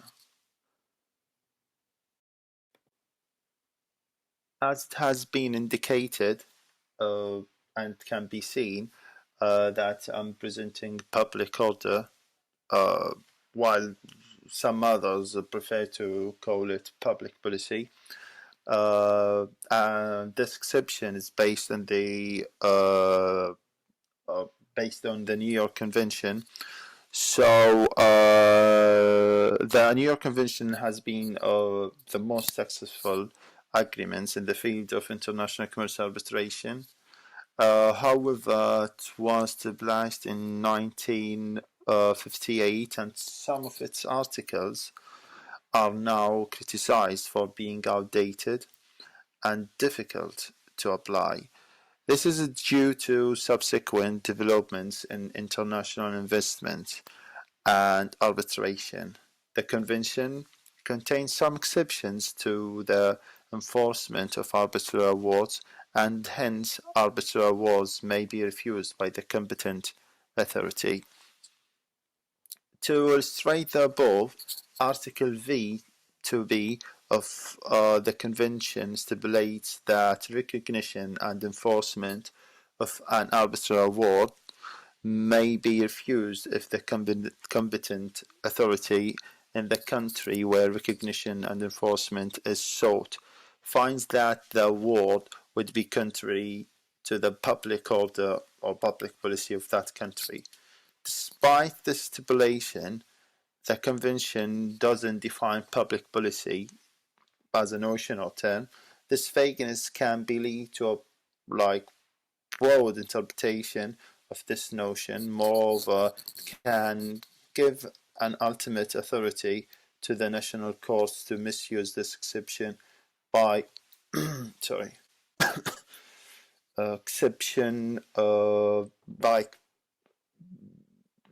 it can give an ultimate authority to the national courts to misuse this exception by misusing this bar as a refusal ground. The public order exception to recognition and enforcement of international arbitral awards or foreign arbitral awards creates uncertainty with respect to enforcement of these awards, particularly because contracting states have diverse approaches to issues of public order. Then this poster briefly I will look at recent global developments and the use of the public order exception. The notion of public order and the Saudi legal system is not definitive in the last 2 decades. Courts also haven't interpreted public policy narrowly in every case. The concept is still vague and subjective under Saudi law. Judges have a considerable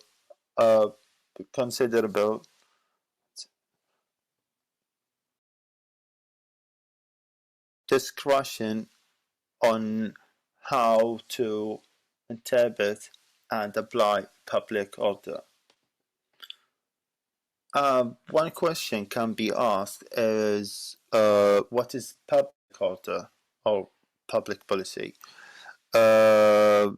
Frankly, if we revise the New York Convention, Article V, which is like public order, has been mentioned on this article. So Article 5 of the New York Convention on the Recognition and Enforcement of Foreign Arbitral Awards, and also Article 36 of the Universal Model Law, both provide and allow the state of recognition, both provide that a state may refuse to enforce an award if doing so would be contrary to the public policy or public order of the state in which enforcement is sought. Unfortunately, neither provides a definition of public order. It should be noted here, or worth mentioning, that in October 2015, the International Bar Association released a report in the public policy exception in the New York Convention that actually is like an attempt to narrow the application of public policy.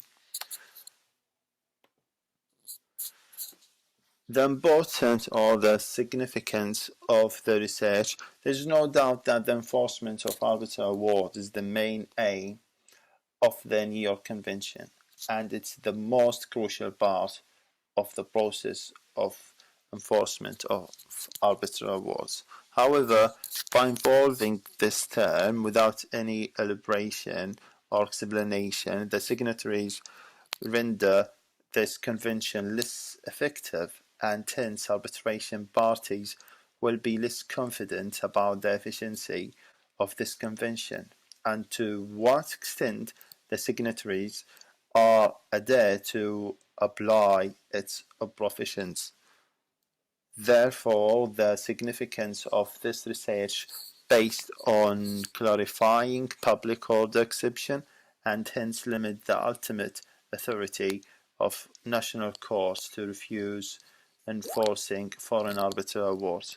Without doubt, this will increase the confidence of international community and dispute parties in Saudi's jurisdictions and New York Convention efficiency.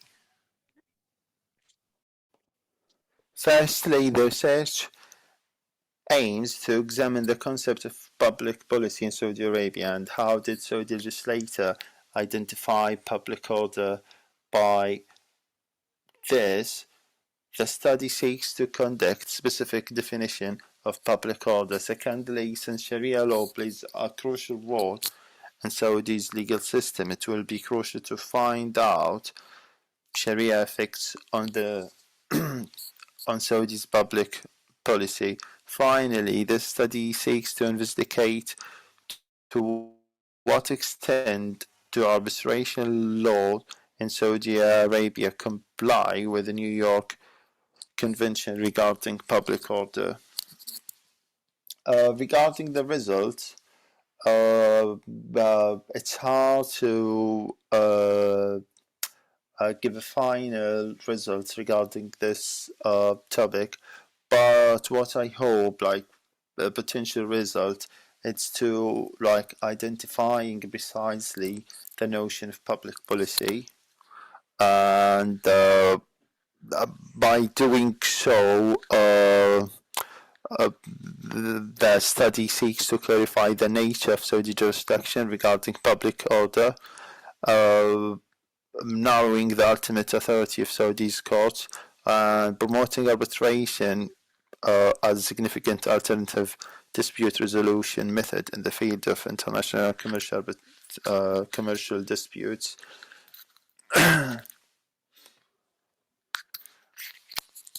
The questions I'm dealing with in this poster is the main question of the research is how is public policy interpreted in Saudi Arabia, and what are the sources of public policy in Saudi Arabia. Also, I aim to examine as a related question to my main question as follow: are the terms of public policy and Sharia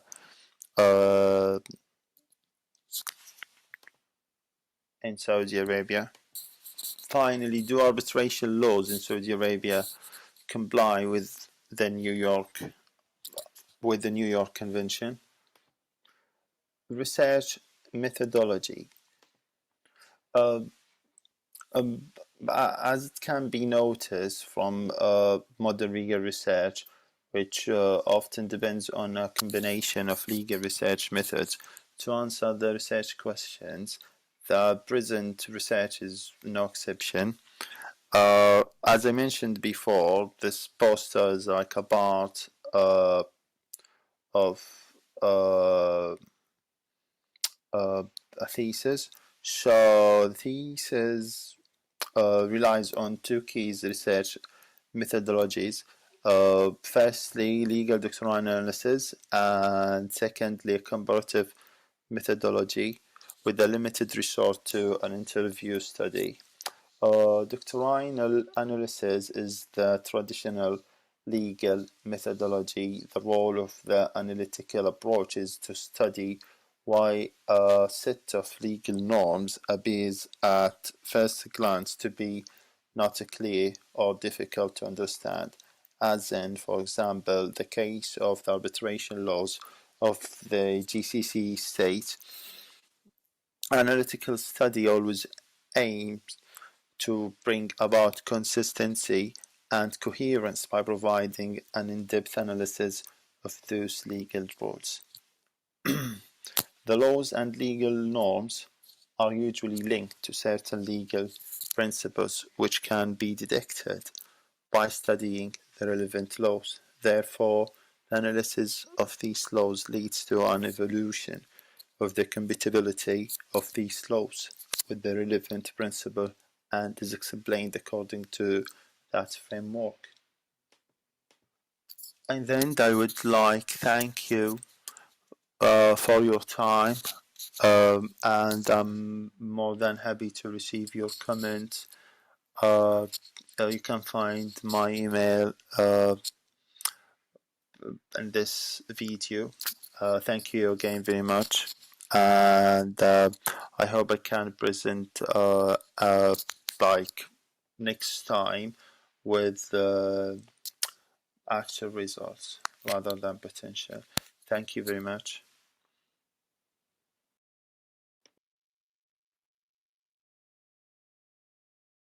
Thank you, Sir Ahmed Alafri, for such a great presentation. So would you like to add anything else to your presentation? Sir Alafri, would you like to add anything else to your presentation?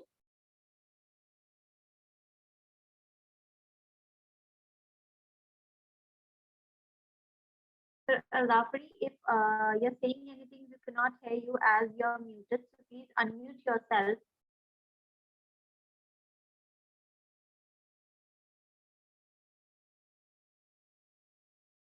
Okay, I guess he's not here. So if anybody has a question, you can ask in the chat box, and you can leave your questions in the chat box, as Sir Ahmed is not here and he's not responding to us.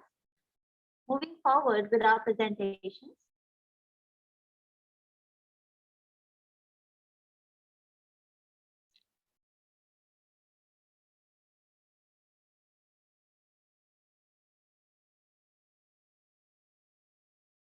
Our next presenter for the day is Ma'am Asia Alahali, the School of Law, University of Reading, United Kingdom. Her topic for the day is the state corporate governance of hybrid companies, Aramco, as a case study. Her abstract is on the screen. You may read it from the screen.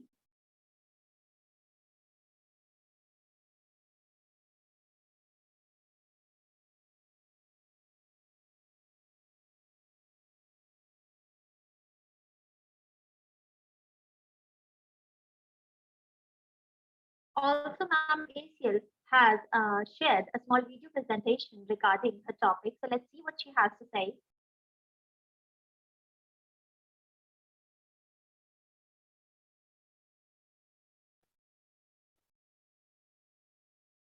Hello, everyone. My name is Asail Al-Ahali, and I'm a PhD student on her third year at the University of Reading at the School of Law. And I'm really delighted to be presenting part of my project and also sharing some of the insights in this conference, where there is an absolutely brilliant lineup of speakers from across academia. And I won't spend too much time introducing the topic, but as you can see that the title is The State Corporate Governance of Hybrid Companies, Aramco is the case study of this poster. To kick off this presentation, we can see that there is an increasing presence of state-owned enterprise, or what is known also as SOEs. And many of these companies have shifted from being national companies to listed companies. And this shift is seen as a transition from centrally planned market to a market economy. These companies are known as modern state-controlled companies. A good example is Equinor, Petrobras, NBCL, and Aramco. These companies are known to be hybrid in the literature, and in the corporate governance literature, although the literature on this is limited, and I'm expanding this with other scholars and researchers. These companies are previously national bodies that have been privatized or partially privatized, where the government retains significant control. And if we want to understand the meaning of the significant control, or the mechanisms of the government control in hybrid companies, we would talk about two mechanisms. The first mechanism is through ownership. So the government holds a significant shareholding, and this gives the government a voting power due to the number of shares the government possesses. The second mechanism is through its position as a controlling shareholder, and this is granted to the government through the bylaws of the company. So the bylaws gives the government more rights, gives the government more power, for example, to approve related party transaction, to remove the chairperson, and so on. And if I think of a better example to crystallize the power and the supernatural, control in these hybrid companies, we would think, on the other hand, of private companies, where there is, for example, a dual class, where, for example, there is non-voting shares, This allows the founders basically to retain control in the companies even after being listed. So coming back to our subject, our topic, in the present poster, the focus will be on Aramco, which is a fully integrated global company in Saudi Arabia that did not materialize out of a vacuum based on its rich history. And the IPO of Aramco paved so many roads of criticism due to political, environmental, valuation concerns, and the economy of Saudi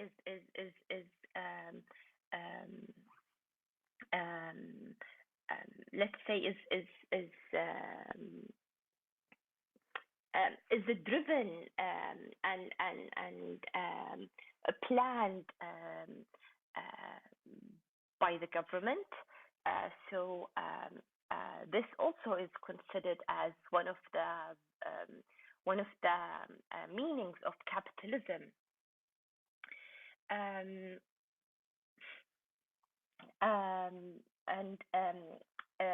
State capitalism is a popular choice among so many.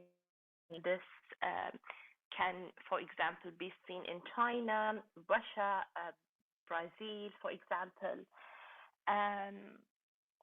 and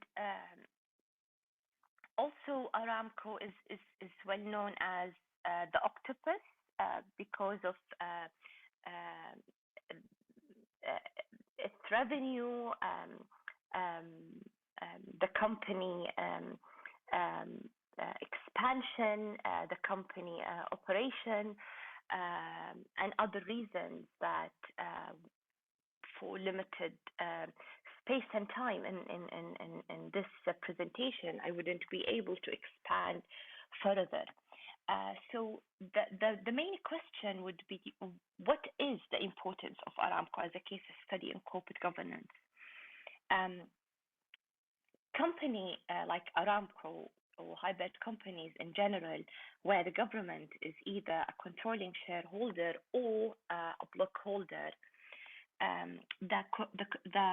the arrangement of corporate governance in these companies is the state model, and the corporate governance is designed in a way that helps the government to retain and maintain its power.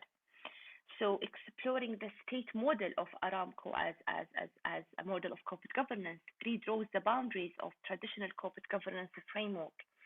And to elaborate more on this, we can see that the corporate governance literature is heavily divided into two main models, the shareholder model and the stakeholder models. And these two models are not necessarily applicable to all companies, given that the goals of the companies are different, the ownership structure is different, the control pattern is different, and so on. And the importance of doing research on this model, the state model, it grows because we can see that in the ecosystem, which can be defined as you know, the existing market where there are so many hybrid companies, as mentioned at the introduction, like Aramco, Petrobras, Equinor, and so many other companies. These companies do exist in the market and they do operate, and the corporate governance arrangement is the state model, whereas the literature heavily divides the corporate governance world into two models only, ignoring a third model. We can see that the OECD and the World Bank has recognized the state model. So in light of this gap, I'm trying to close this gap by exploring the state model and connecting and rooting this model to existing literature and to main corporate governance theories. And coming back to Aramco and the importance and the significance of the studying the corporate governance of Aramco and corporate governance and on Aramco as well, we can see that the IPO will definitely improve the legal conditions as Aramco has been under a global microscope. Secondly, the benefits and the interest of the IPO would attract influential investors or institutional investors, especially those who are interested in holding large shares or in holding shares in giant large companies such as Aramco or such as the holding of Google in Uber. Finally, it would offer more benefits on heightening transparency of and disclosure and requirements of listing rules and the enforcement system in the country. And if Saudi Arabia and with the listing of Aramco and the capital market laws being responsive to a huge and big IPO like Aramco, this means that Tadawul, which is the Saudi stock exchange market, is a good destination for future IPOs, whether in the GCC region or in global in general. As you know, the IPO means there is a particular knowledge has been achieved through this IPO.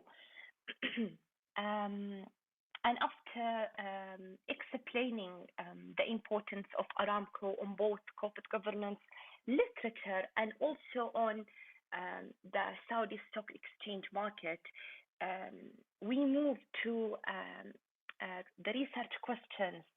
So the first main research question would be, what is the corporate governance of Aramco? And what are the implications of this case study on corporate governance literature and practice, namely OECD and the World Bank? By this study, hopefully, I aim to examine the concept of hybrid companies and the state model. And by examining this concept, this study seeks to solidify a better understanding of the corporate governance of state-controlled companies.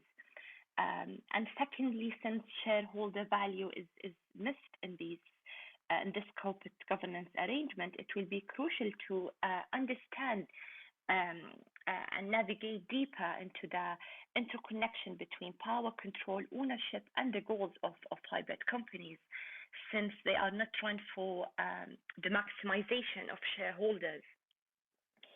And finally, this study seeks to investigate to what extent the state model should replace the other models. And here I'm talking about the shareholder and stakeholder model. Or should the state model be replaced by them? The potential outcomes of the project will be three main outcomes: bridging a gap between the literature and the ecosystem or practice is one potential outcome. The second potential outcome is extending literature on hybrid companies, as there is really limited research on this. And by exploring the state model and the possible issues such as power abuse,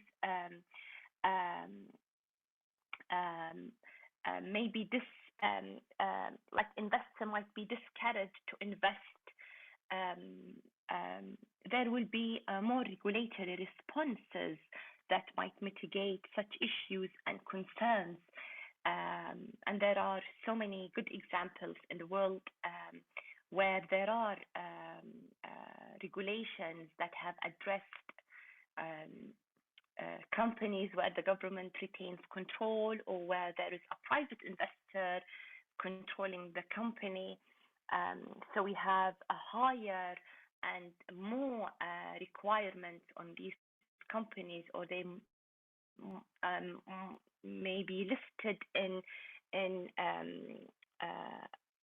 a different stock exchange market. So we have, for example, the secondary, the primary, the premium, etc. So companies where the government, or there is like a special shareholder with the supernatural power, that they are listed in a different index and a different stock exchange market. By this, I can say that I have finished my presentation, and I hope that I presented the topic clearly.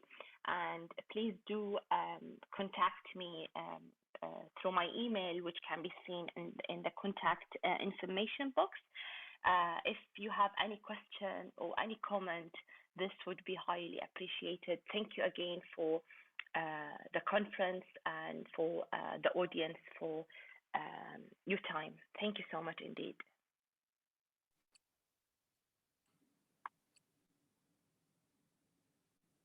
Thank you, Ma'am ACL Alaholi, for such a wonderful presentation. Ma'am, would you like to add something to your presentation? Thank you so much. I'm really glad to be presenting part of my project, and thank you for perfectly chairing the conference. The transition between posters are really smooth. I don't have anything more to add, but if anyone has any question, I'm more than happy to answer. And once again, thank you. The pleasure is all our ma'am. Does anybody has any questions regarding the presentation which ma'am has presented?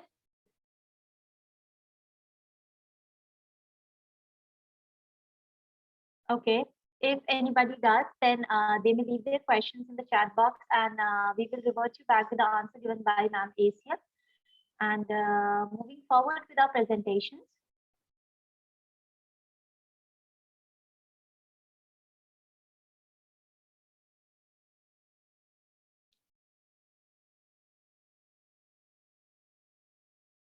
Our next presenter for the day is Ma'am Paloma Scott.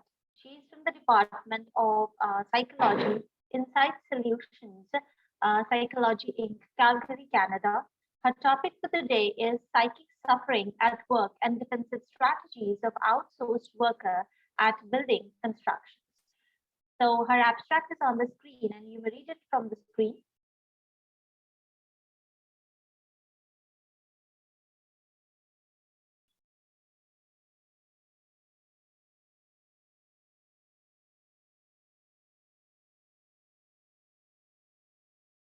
Also, due to some prior engagements, Ma'am Paloma could not be present here.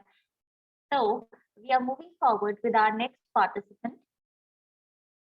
So the next presenters, I would like to say, for our conference are Ma'am Pinchin Chen, Yan Chen, and Lian Chun Lin from Graduate Institute of Human Resource Management, National Tsinghua University of Education, Taiwan. The topic for the day is the influence of welfare system on employee retention, organizational culture as a moderator. The abstract is given on the screen. You may read it from the screen.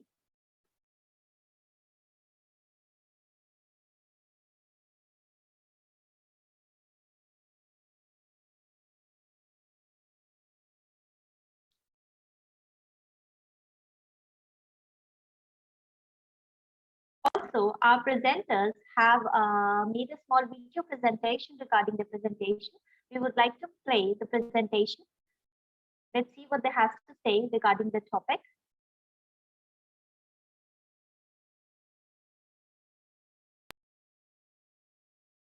Hello everyone, we are from National Tsinghua University of Education, Graduate Institute of Human Resource Management. I am Pin Jun. Our article's topic is the influence of welfare system on employee retention, organizational culture as a moderator. The presentation consists of 5 parts. Part 1 is introduction. First, research background. In recent years, human capital has gradually become an important asset of the company, but many companies still face the problem of high employee turnover. Therefore, the ability to attract and retain outstanding talents has become the key to success for each company. Life values have changed, and the traditional salary is no longer the only factor that increases retention. Employees began to pay more attention to family life, leisure activity, and career development, pursue a higher standard of living and self-realization. The company's provision of employee benefits can have an internal satisfaction effect, prompting the employees to be more willing to work, helping to improve employee performance, and further enhancing the company's advantage. According to the above, we can know the importance of employee retention. Therefore, this study to explore whether the welfare system can motivate talents, affect employee retention, and join the path in empirical research. The organizational culture that is believed to affect employee values, behavior, and decision-making is discussed together. So our research purpose are explore whether organizations' welfare systems have an impact on employee retention, and explore whether organizational culture can have a moderating effect between the welfare system and employee retention. I'm the next introducer. My name is Chen Yi An. Introduce the second part of the literature review. Companies maintain a welfare system as a way of retaining staff. A study of employees' millennials found that paid time off and flexible working hours increase job satisfaction. However, long working hours and irregular schedules have a negative impact on job satisfaction, suggesting that people are more concerned about leisure time and being mindful of work-life balance. Taking the nurse profession as an example, past research has shown the importance of the welfare system as decision-making power, self-esteem, image, education, shift work, flexibility in schedule, leadership, and management are key to recruitment and retention. Therefore, hypothesis 1 is proposed that H1, the welfare system, has a positive impact on employee retention. Previous research has shown that personal value that match the organization culture produce higher retention rates, suggesting a correlation between corporate culture, personal value, and employee retention. In 2040 study, 55% of the participants felt that matching personal value to organization culture was important for job satisfaction and their decision to stay with the organization, thus indicating that organizational culture affects the desire to stay, and with a suitable organizational culture, employees will adapt to the choice to stay.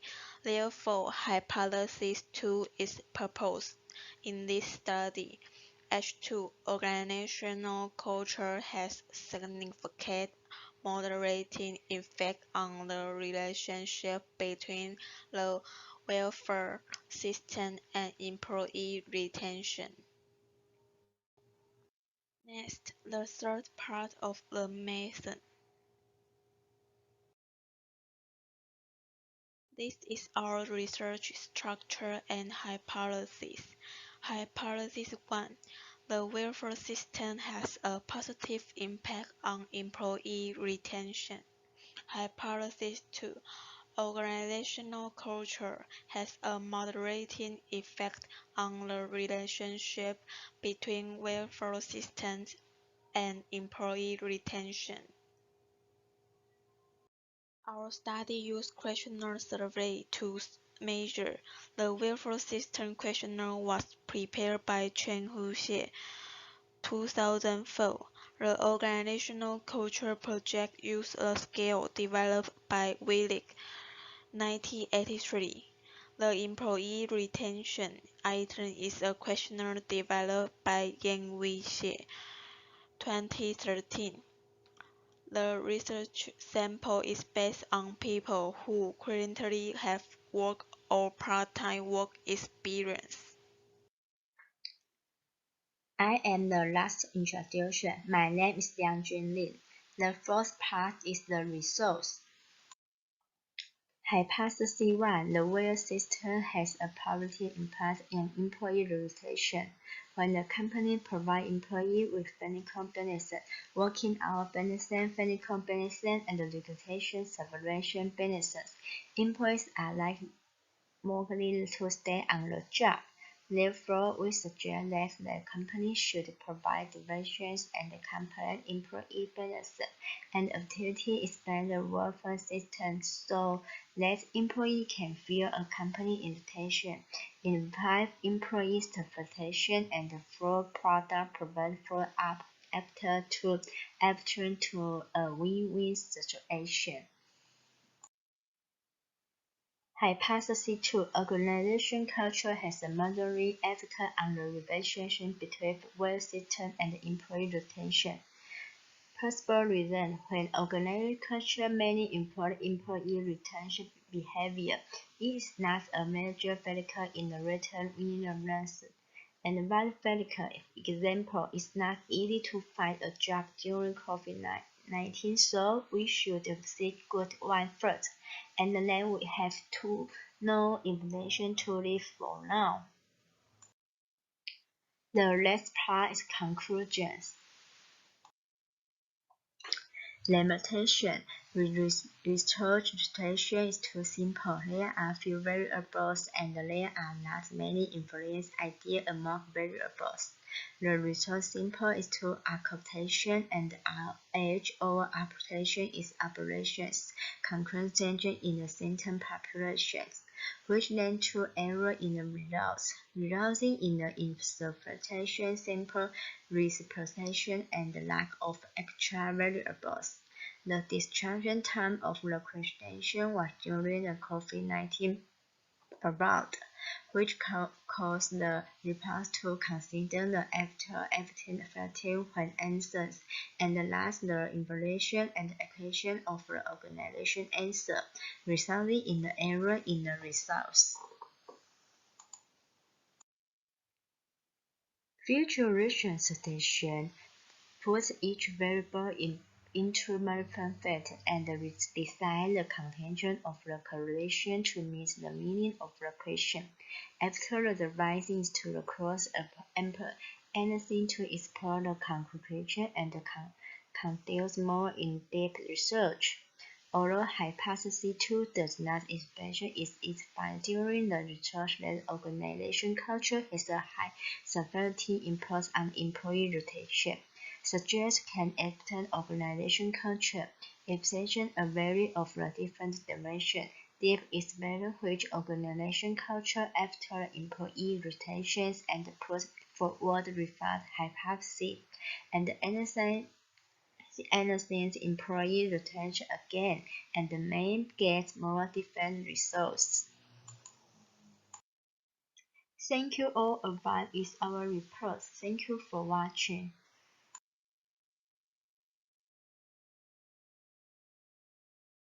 I would like to thank all the presenters for their wonderful presentation. I would request if any of the presenter would like to add anything to their presentation.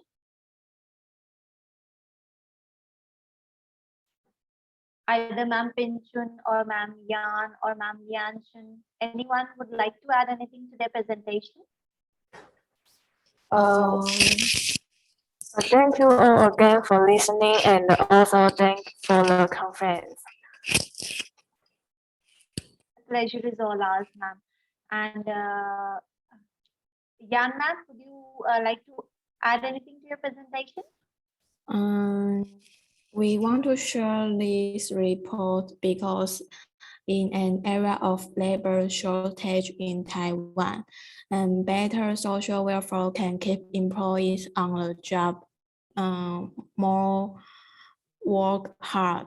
This is our report, and thank you. You're most welcome, ma'am. And Ma'am Yanshin, would you like to add anything to your presentation? No. Okay, ma'am. Thank you so much. And does anybody has any questions regarding their presentation?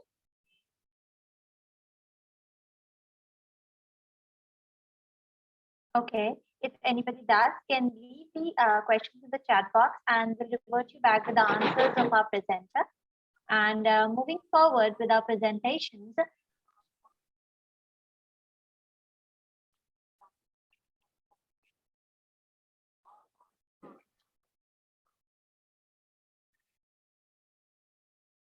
our next presenter for the day is Sir Nicolas Indaro, the faculty of Slavic Philology, University of Sofia, Sofia, Bulgaria. His topic for the day is challenges created by false friends in the process of foreign languages learning. His abstract is available on the screen. You may read it from the screen.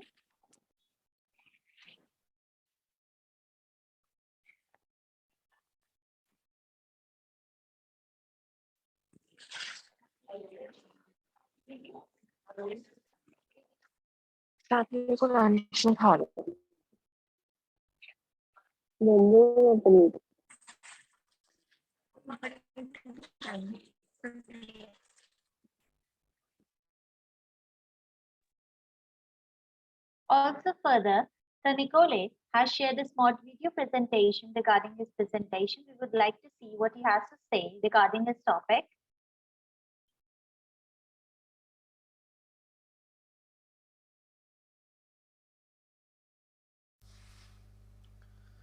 Hello, my name is Nikolai Sindarov. I'm a PhD student in semiotics in the Sofia University of Bulgaria. And today I would like to present you my research on the topic of challenges created by false friends in the process of foreign language learning. I will first explain what exactly are false friends. These are actually words with false similarity between two languages.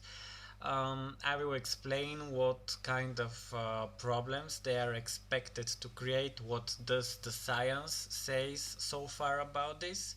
Then I will present to your attention an experiment with pupils which I made in my country in order to discover exactly in what way the false friends are causing challenges for the learners.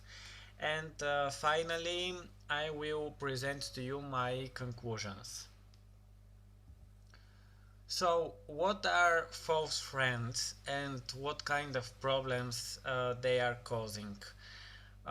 Words with similar or equal graphic or phonetic value in two languages, or for simple, just two similar words which looks or sound similar in two languages, but in the same time have different meaning, are called false friends and can cause troubles in the learning process. These example for such words are, for example, between English and Spanish, the pair exit, éxito. So when an English speaker is learning Spanish and they hear éxito in Spanish, they may automatically assume that this word means exit or something similar, but it actually means success. So it has completely different meaning, and this is the core problem of the false friends, that they can mislead the learner about the true meaning of the similar words.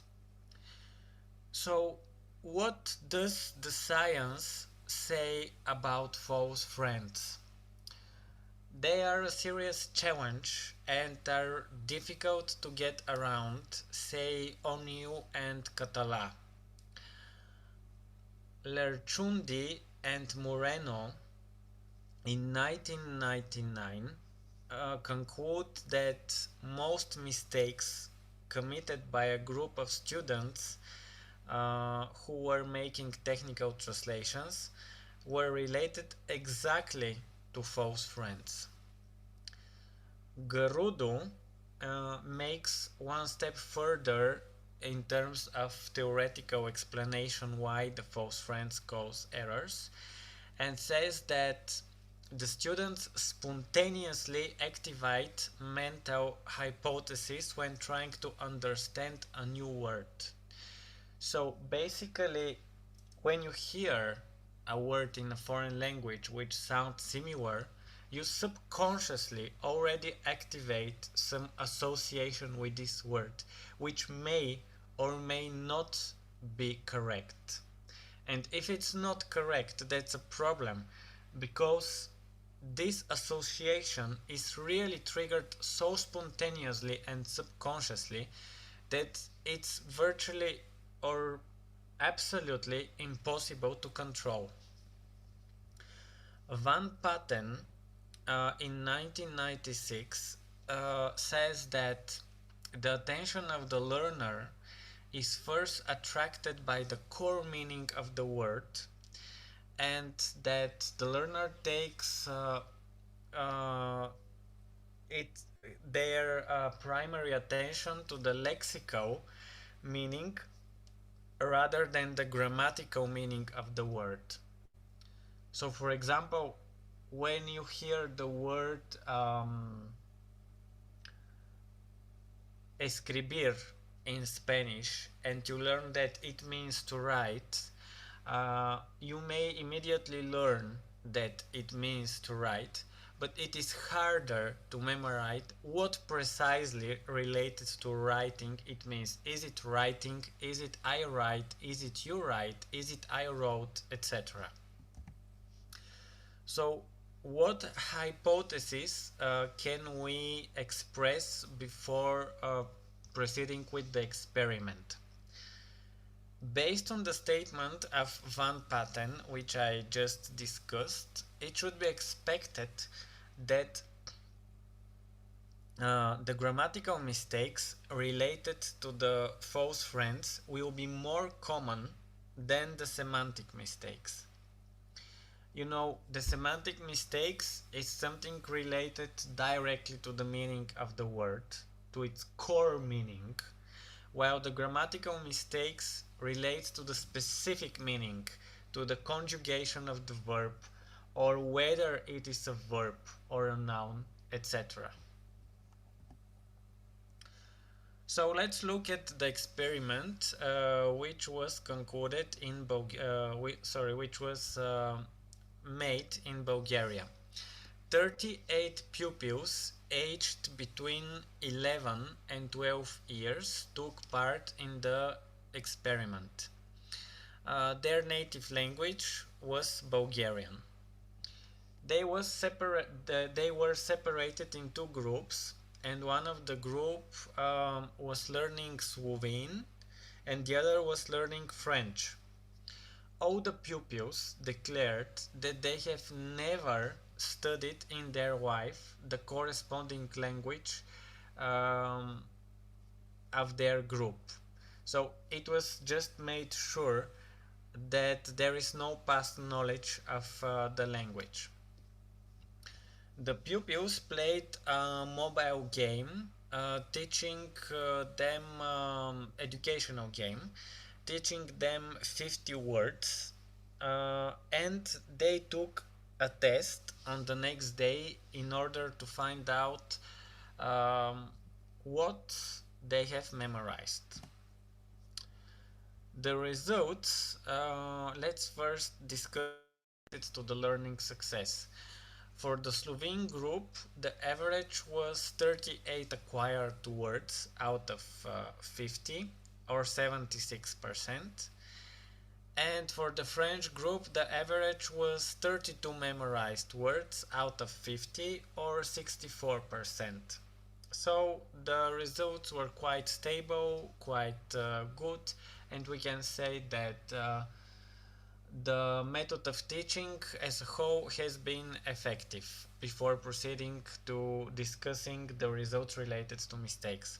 Now, why the results in the Slovene group were better when it comes to passive memorization of words, the similarity of the languages matter, and it should be noted that Bulgarian and Slovene are in the same group of Slavic languages, so they have significant lexical similarities which explain the better results in the Slovene group. Now let's look at the grammatical mistakes committed between the false friends pairs. In order to investigate this specific kind of mistakes, there have been selected similar words with identical core meaning, for which, however, it was not clear on 100% what do they precisely mean grammatically. For example, the Slovene word leteti seems very similar to the Bulgarian word letja, and they both mean something related to fly. But it is not clear if they means to fly, I fly, you fly, we flew, etc. Or the Slovene word ženska sounds very similar to the Bulgarian word žena, and they both in meaning are related to woman or feminine, but it is not perfectly clear if they mean woman, women, feminine, or even something related to girl, for example. What was the result related to the grammatical mistakes? The average percent of mistakes committed within these kind of words was 35%. Now let's look at the semantic mistakes, or the mistakes related to the core meaning of the words. For this investigation, there have been selected words which look like they mean something, but they actually mean something completely different. For example, the Slovene word brati means to read, and it looks very similar to the Bulgarian word brat, but in Bulgarian brat means brother, and it has nothing to do with reading. Or konec means end in Slovene, and in Bulgarian we have the same word with different stress, konec, kunec, but it means threat. The average percent of mistakes within these words was observed to be 21%, which is significantly less than the percent of the grammatical mistakes. So, what conclusions can be made? The theory that false friends can cause issues in the learning process has been definitely confirmed. Also, we made the hypothesis based on the research of Van Patten that grammatical mistakes are more likely to be committed than the lexical mistakes, and this hypothesis has been also confirmed. It seems like that when one word looks or sounds similar to a word in the native language of the learner, and it even has similar core meaning, the learner does not make extra efforts to memorize its precise grammatical meaning. And finally, it seems really impossible to suppress the subconscious association that false friends cause. I suggest that further research is made in order to discover what new learning strategies can be put into practice in order to deal with the false friends problems based on the findings of this research. Now, thank you very much for your attention, and I hope this was an interesting presentation.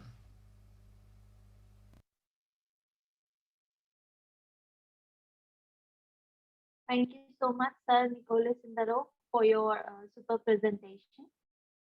I would like to ask, Sir Nicole, would you like to add anything else to your presentation? Yeah, thank you very much for the opportunity to present my research. Just one small technical correction, that the age of the experiment, the participants in the experiment was actually between 10 and 12 years, because in the video I made a mistake and said it was 11 to 12.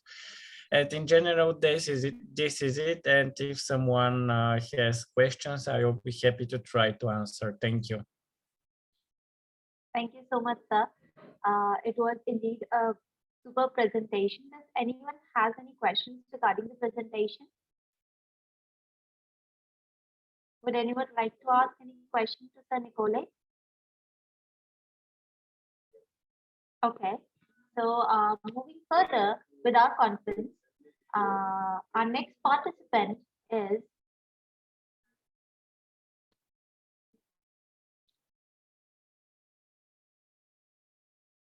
our next presenter is Ma'am Dipali Kanwar, MIT School of Economics, MIT University, India. Her topic for the day is India's trade deficit with ASEAN and alternative perspective. Her abstract is available on the screen, and you may read it from the screen.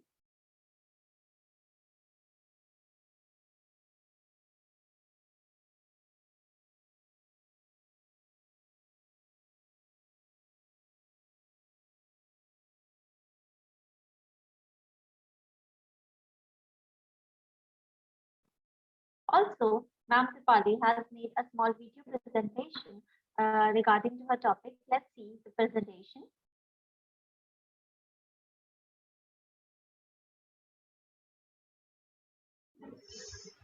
Good morning and good afternoon to everyone. I am Dipali Kanwar and I am a PhD scholar at MIT School of Economics, MIT University, Noida, India. My paper's title is India's Trade Deficit with ASEAN, an Alternative Perspective. The structure of this presentation is a brief introduction of the topic, the research goals under study, the empirical analysis undertaken to achieve the objective of the research goals, and a conclusion that is drawn from the analysis. The India-ASEAN FTA was signed in the year 2010 and it became fully implemented in the year 2019. Concessions have been offered under three broad categories of tariff elimination, tariff reduction, and the exclusion list. The tariff elimination is accounted for under the tracks of Normal Track 1 and Normal Track 2, where the tariffs were eliminated within 6 years of the ASEAN FTA coming into force. The tariff reduction is implemented under the categories of special products and sensitive track, wherein the tariffs are not completely eliminated. However, they are reduced from the current levels of MFN to a predetermined level as negotiated under the agreement. The third kind of concession or no concession that is offered is the exclusion list, wherein the MFN as is applicable on the day of import would be applied. Within the India-ASEAN FTA, India offered market access for around 88.35% of its tariff lines, which is inclusive of both the tariff elimination and the tariff reduction categories. However, the ASEAN member countries have all individually offered India their own market access offers, which have a variety of range going as high as 100% for Singapore, whereas going as low as somewhere around 70 to 75% for some of the ASEAN members. In the post-FTA period, that is in the year 2019-20, the value of imports from the ASEAN was somewhere around USD 54.2 billion. The maximum imports that were undertaken in this post-FTA period, which is around 32.4 billion USD, was undertaken for products which were included under the normal track 1 list. In comparison to the pre-FTA period, India's trade balance as a proportion of India's total trade vis-a-vis the ASEAN witnessed an increase from 17.5 to 27.5. However, it is essential to understand that as the size of the economy increases, so does its capacity to bear the deficits. In the pre-FTA period, that is 2009-10, the top 10 sectors accounted for somewhere around 82% of India's total imports from ASEAN. Whereas in the post-FTA period, the share of the top 10 sectors declined to 76%. It is also important to understand that the top 90% products imported at the HS 8-digit level increased from 375 to 540, indicating that there was a diversification of India's import basket vis-a-vis the ASEAN.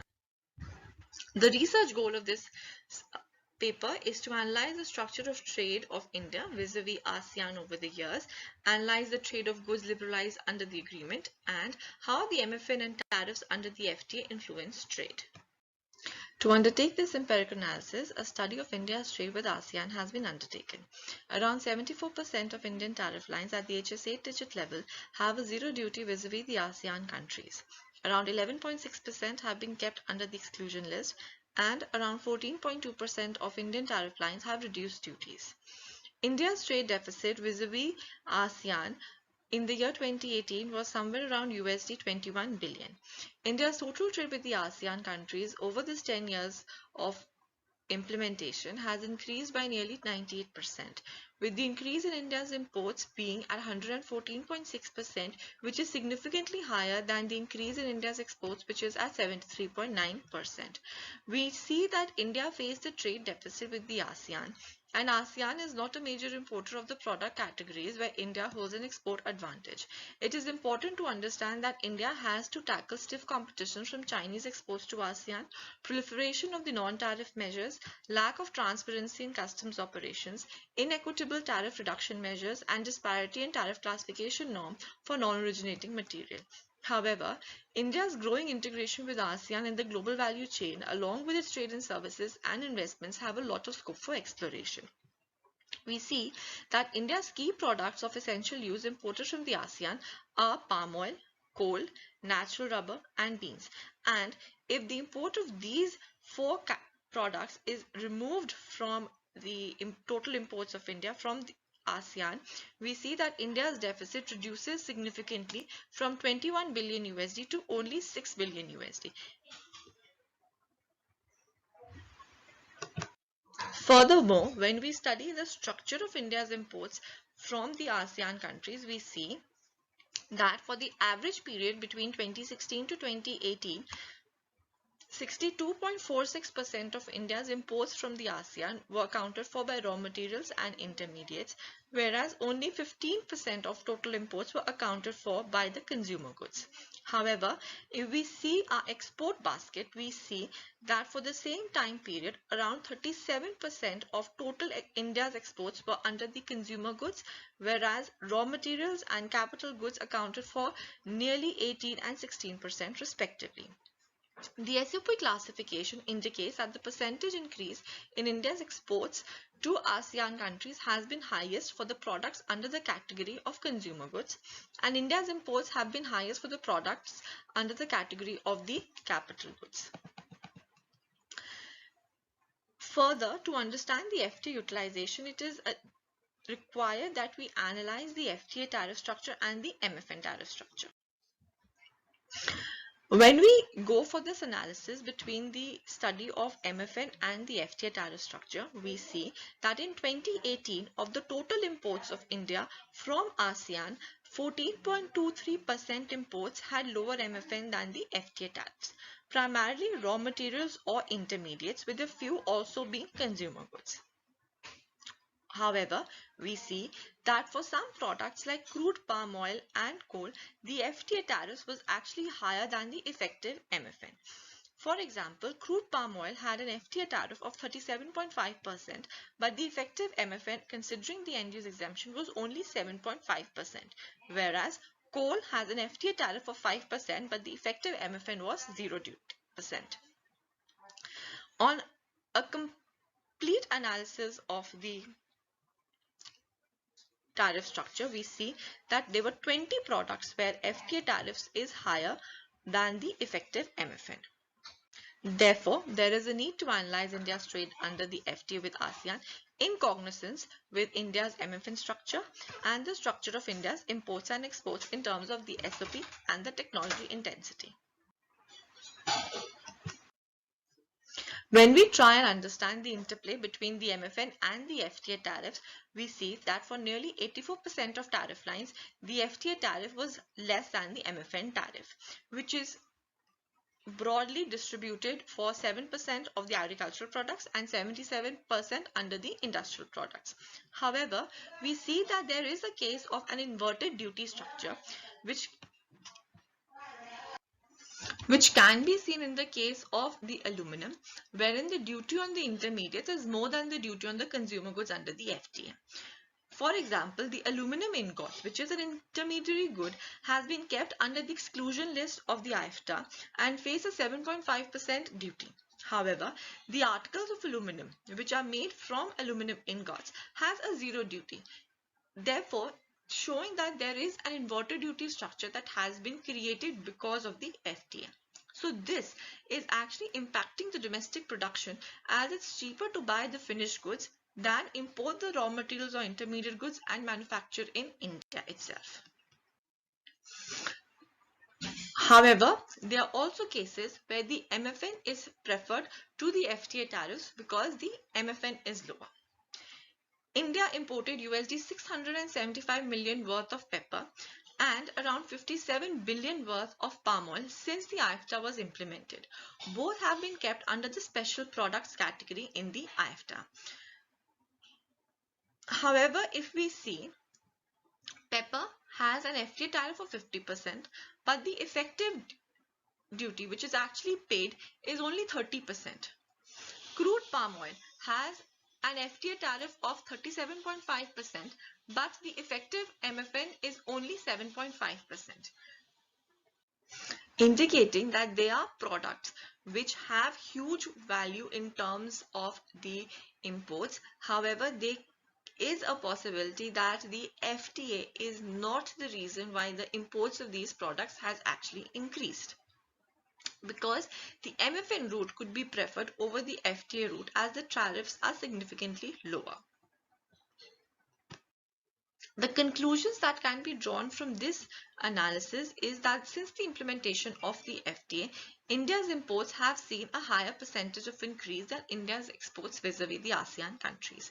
The key products imported by India are either raw materials or intermediates in nature, indicating that India also has a very ideal trade basket vis-a-vis the ASEAN countries, whereas our imports are primarily of raw materials and intermediates. However, our export basket is primarily constituted of the consumer goods.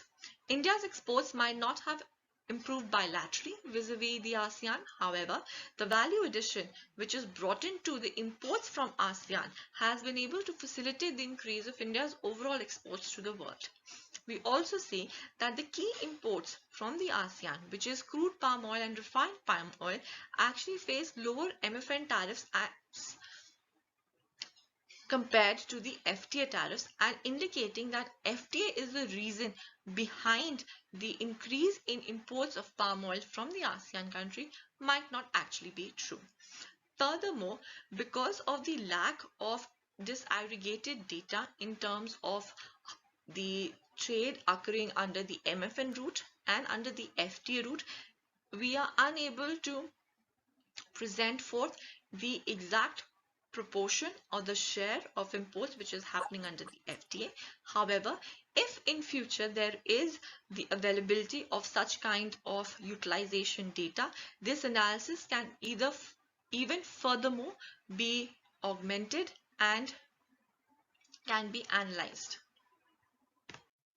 I thank you all for your giving me this opportunity to present my analysis. Thank you.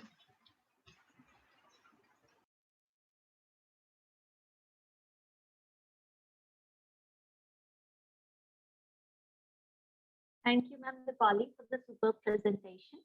Ma'am Dipali, would you like to add something else to your presentation? Ma'am Dipali, am I audible to you? And would you like to add something to your presentation? Thank you so much. I would like to add anything for you. Ma'am, actually, you're not audible clearly. Could you please repeat? Yes, I have a bad signal actually. I would like to add anything right now. Okay, ma'am. Thank you so much. Thank you so much, ma'am. Does anybody have any questions regarding the presentation presented by Ma'am Dipali? Okay, so moving further with our presentations.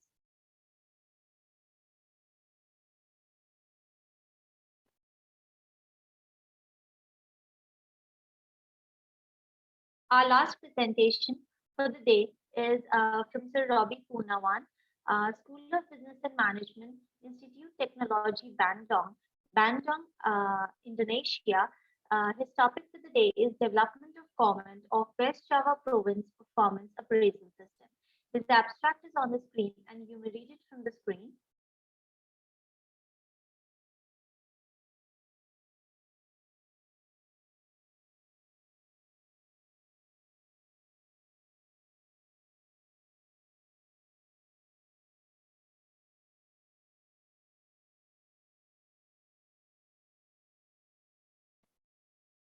Also, Sir Robbie has shared a video presentation with us regarding his topic. So let's see what he has to present regarding his topic.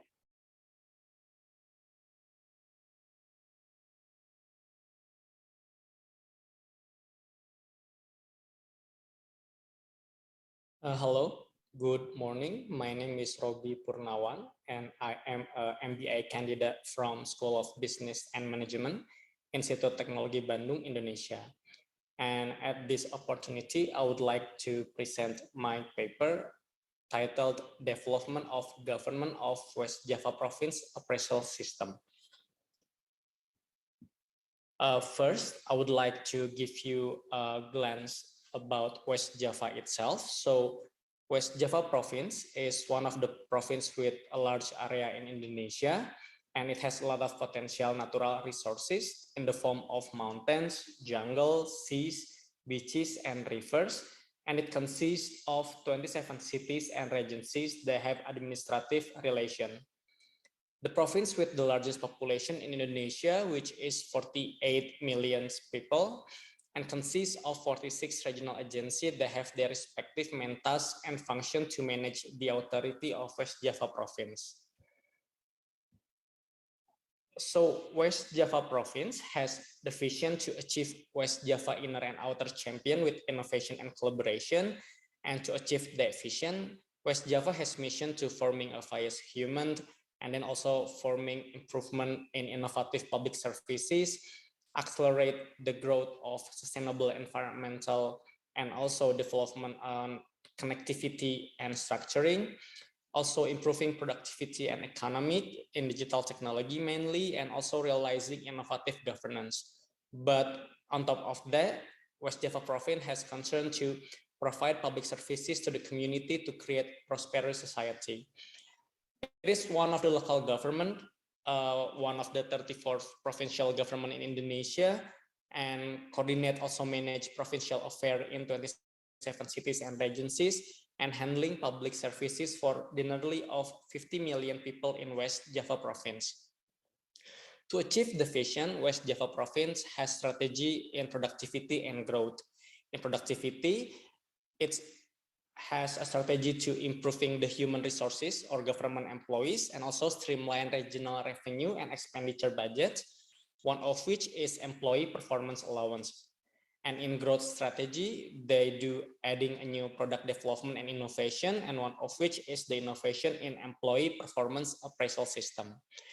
West Java Province has 34,000 civil servants as its human resources, and also managing 276 government offices as their physical assets, and also managing 32 trillion regional revenue and expenditure budget as their financial capital. And also in their management, West Java Province conducted the public services through 46 regional agency units, and it's dominated by elements of bureaucracy, and especially the human resource management is managed by the regional personnel agency using performance appraisal through information technology system. There's a legal factor in West Java Province itself that push them to do the employee performance appraisal. So actually, there's a law that stating the local government must conduct the employee management process through employee performance appraisal, and using the performance appraisal value as the basis for payment of performance allowances or additional employee income. So basically, the performance appraisal will appraise the employee performance of West Java Province government, which consists of two big variables, which are the employee performance targets and behavior. And the employee performance score is going to use as a basis to pay the employee performance allowances. And the current performance appraisal in West Java Province is actually now they are currently use an information system-based performance appraisal system called the TRK system. In Indonesian, it is abbreviation for performance remuneration allowance. And then a TRK is a web-based system that can be accessed by employees from a computer or smartphone to report and appraise the performance. And the reported employee performance consists of various variables, including daily work activities, key performance indicators or KPI, behavior review, and also attendance. Employee performance appraised monthly then becomes the basis for performance allowance payment. These are the variables they are currently using to appraise the performance. So basically the performance score coming from two big variables, which are employee performance target and the behavior. In the employee performance target, they are measuring this into several variables, which are daily activities, key performance indicators, and budget management performance. And in daily activities, it is divided into two kinds of activities, which are main activities and general activities. Main activities is all of the activities that related to their main function and role, but general activities is the activities that outside their main function and role. And in behavior itself, they are using two kind of approach to measure or to appraise the behavior. First is using 360-degree review, and the second is using work behavior report based on evidence. In 360-degree review, they are going to review monthly about the service orientation of employee, and then the commitment, the cooperation, work initiative, and leadership.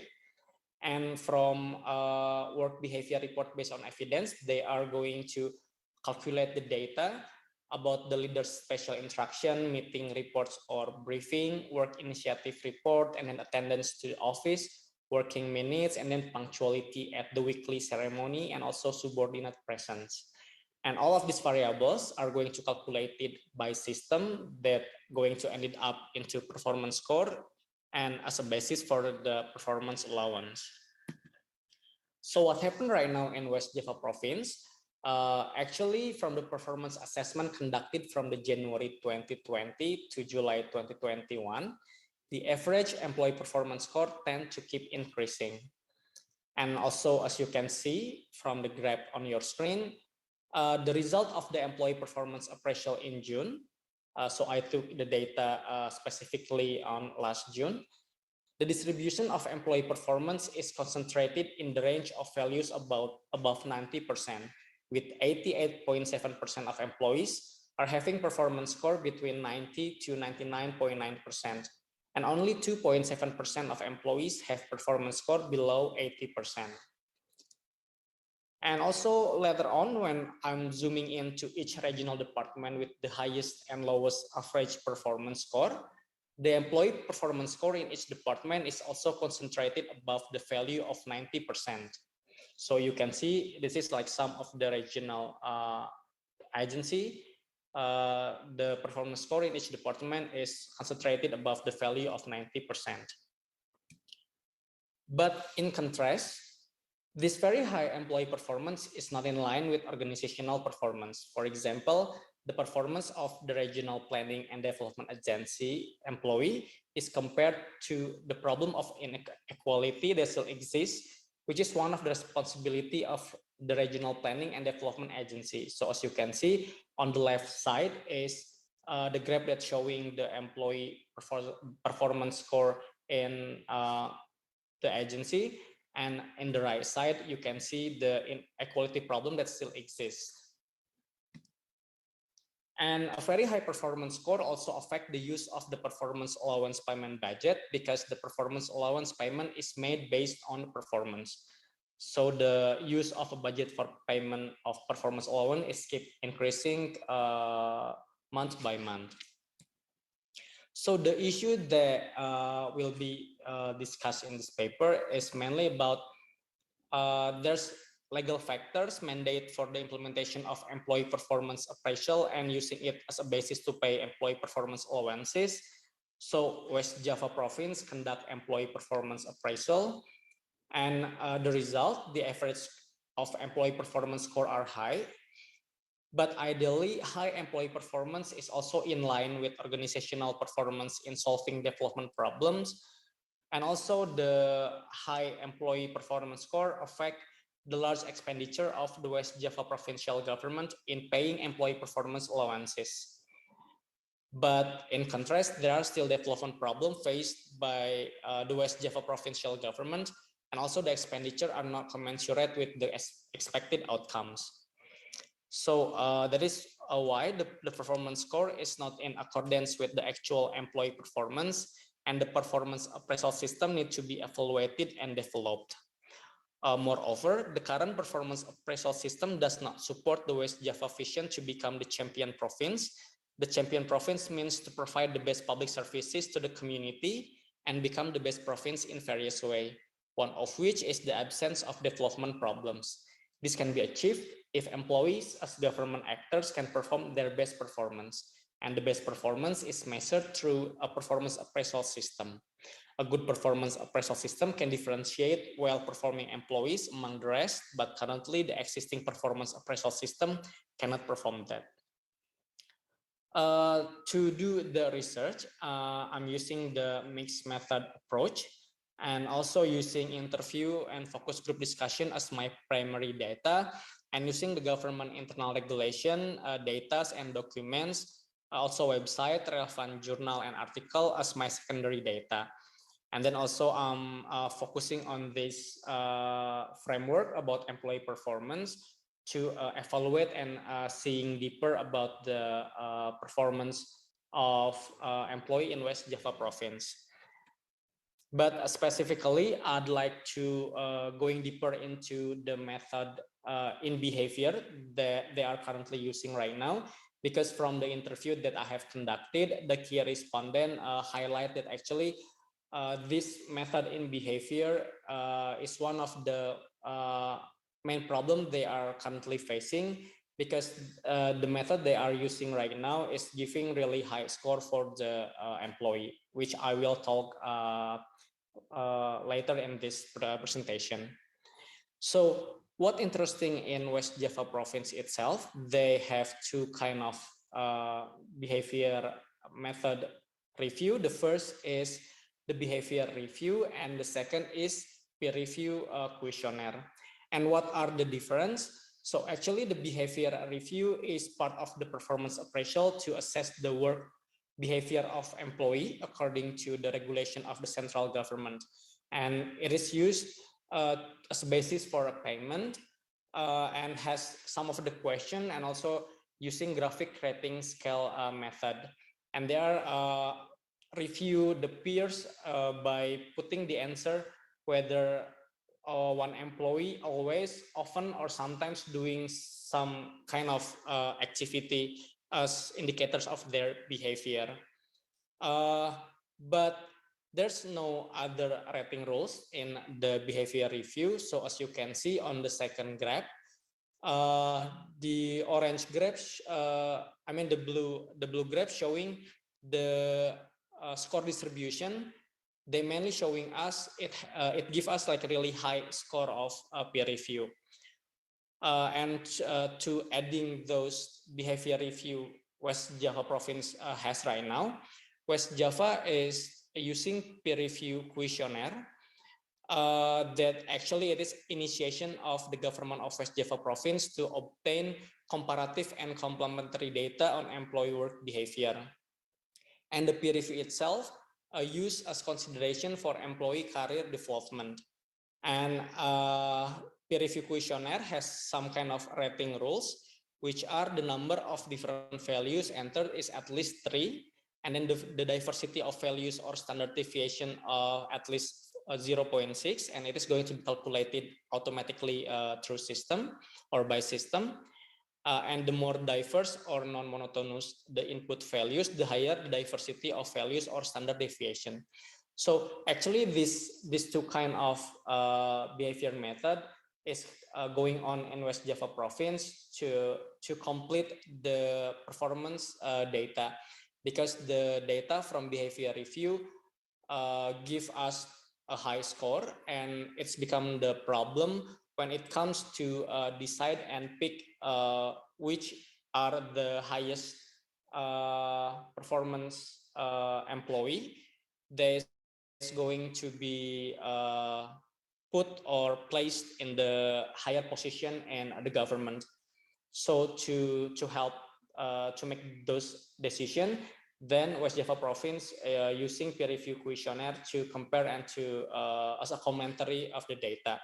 Because what happened in behavior review, when there is no rules, people tend to give the other people the highest score possible, or give the other employee with the same score, and it is become a problem when we would like to pick which one employee has the highest performance score. So since West Java province has two kind of behavior review, then we try to doing the simulation to calculate the new performance review if we are using the current behavior review, or using the combination of behavior review and peer review questionnaire, or whether to replace the old behavior review with the peer review questionnaire score. And from the simulation A, as you can see, we are using 100% of behavior score. And in simulation B, we are using 50% of behavior score and 50% of the peer review questionnaire score.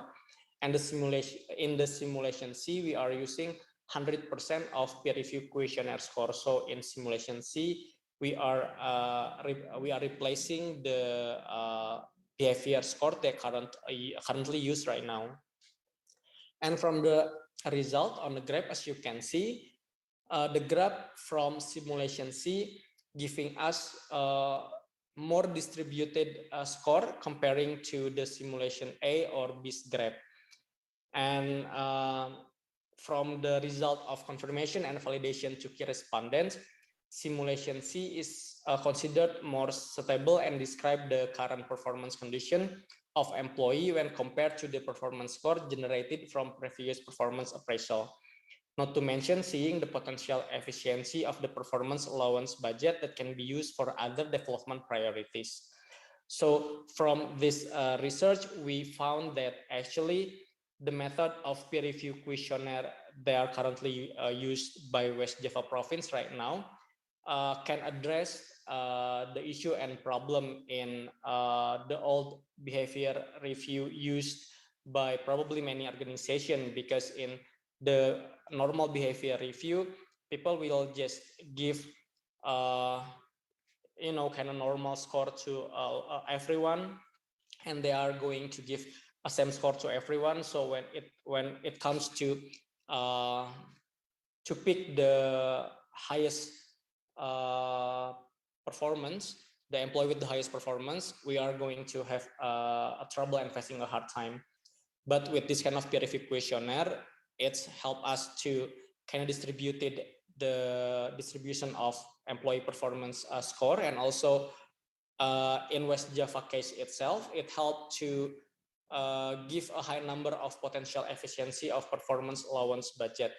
And in the case of simulation C, the average performance score is going down into 87%, which is confirmed by the key respondent is suit with the existing condition, and also can save the budget up to 13%. So that's all my paper. Thank you so much and have a good day.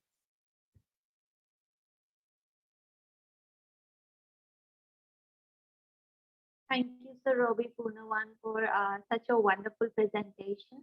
So would you like to add anything else to your presentation? No, thank you. I think that's all from me. Thank you for all of your attention, and thank you for having me. You're most welcome, sir. Would anybody like to ask any questions related to the presentation to Sir Robbie?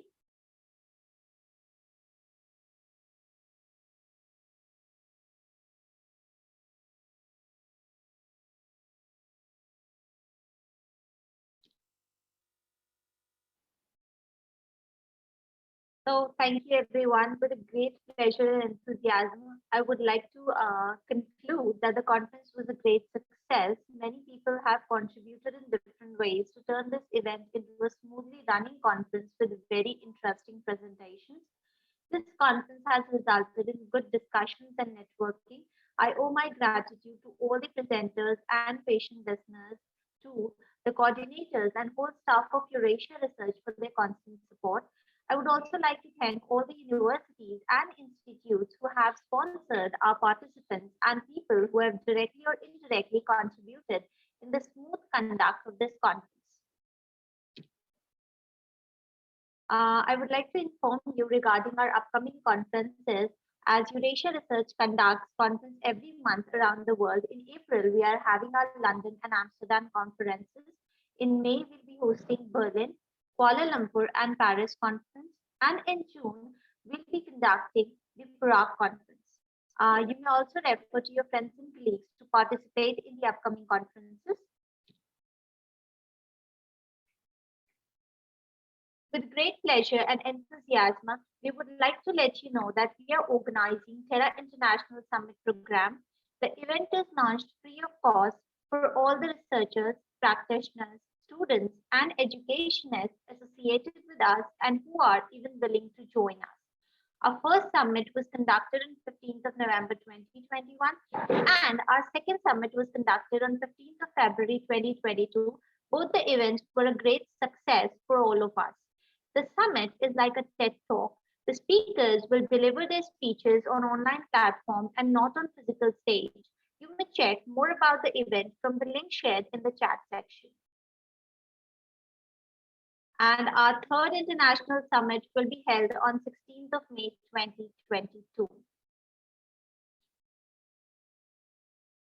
Thank you so much for participating in the conference and for your wonderful presentations. Thank you, all the participants.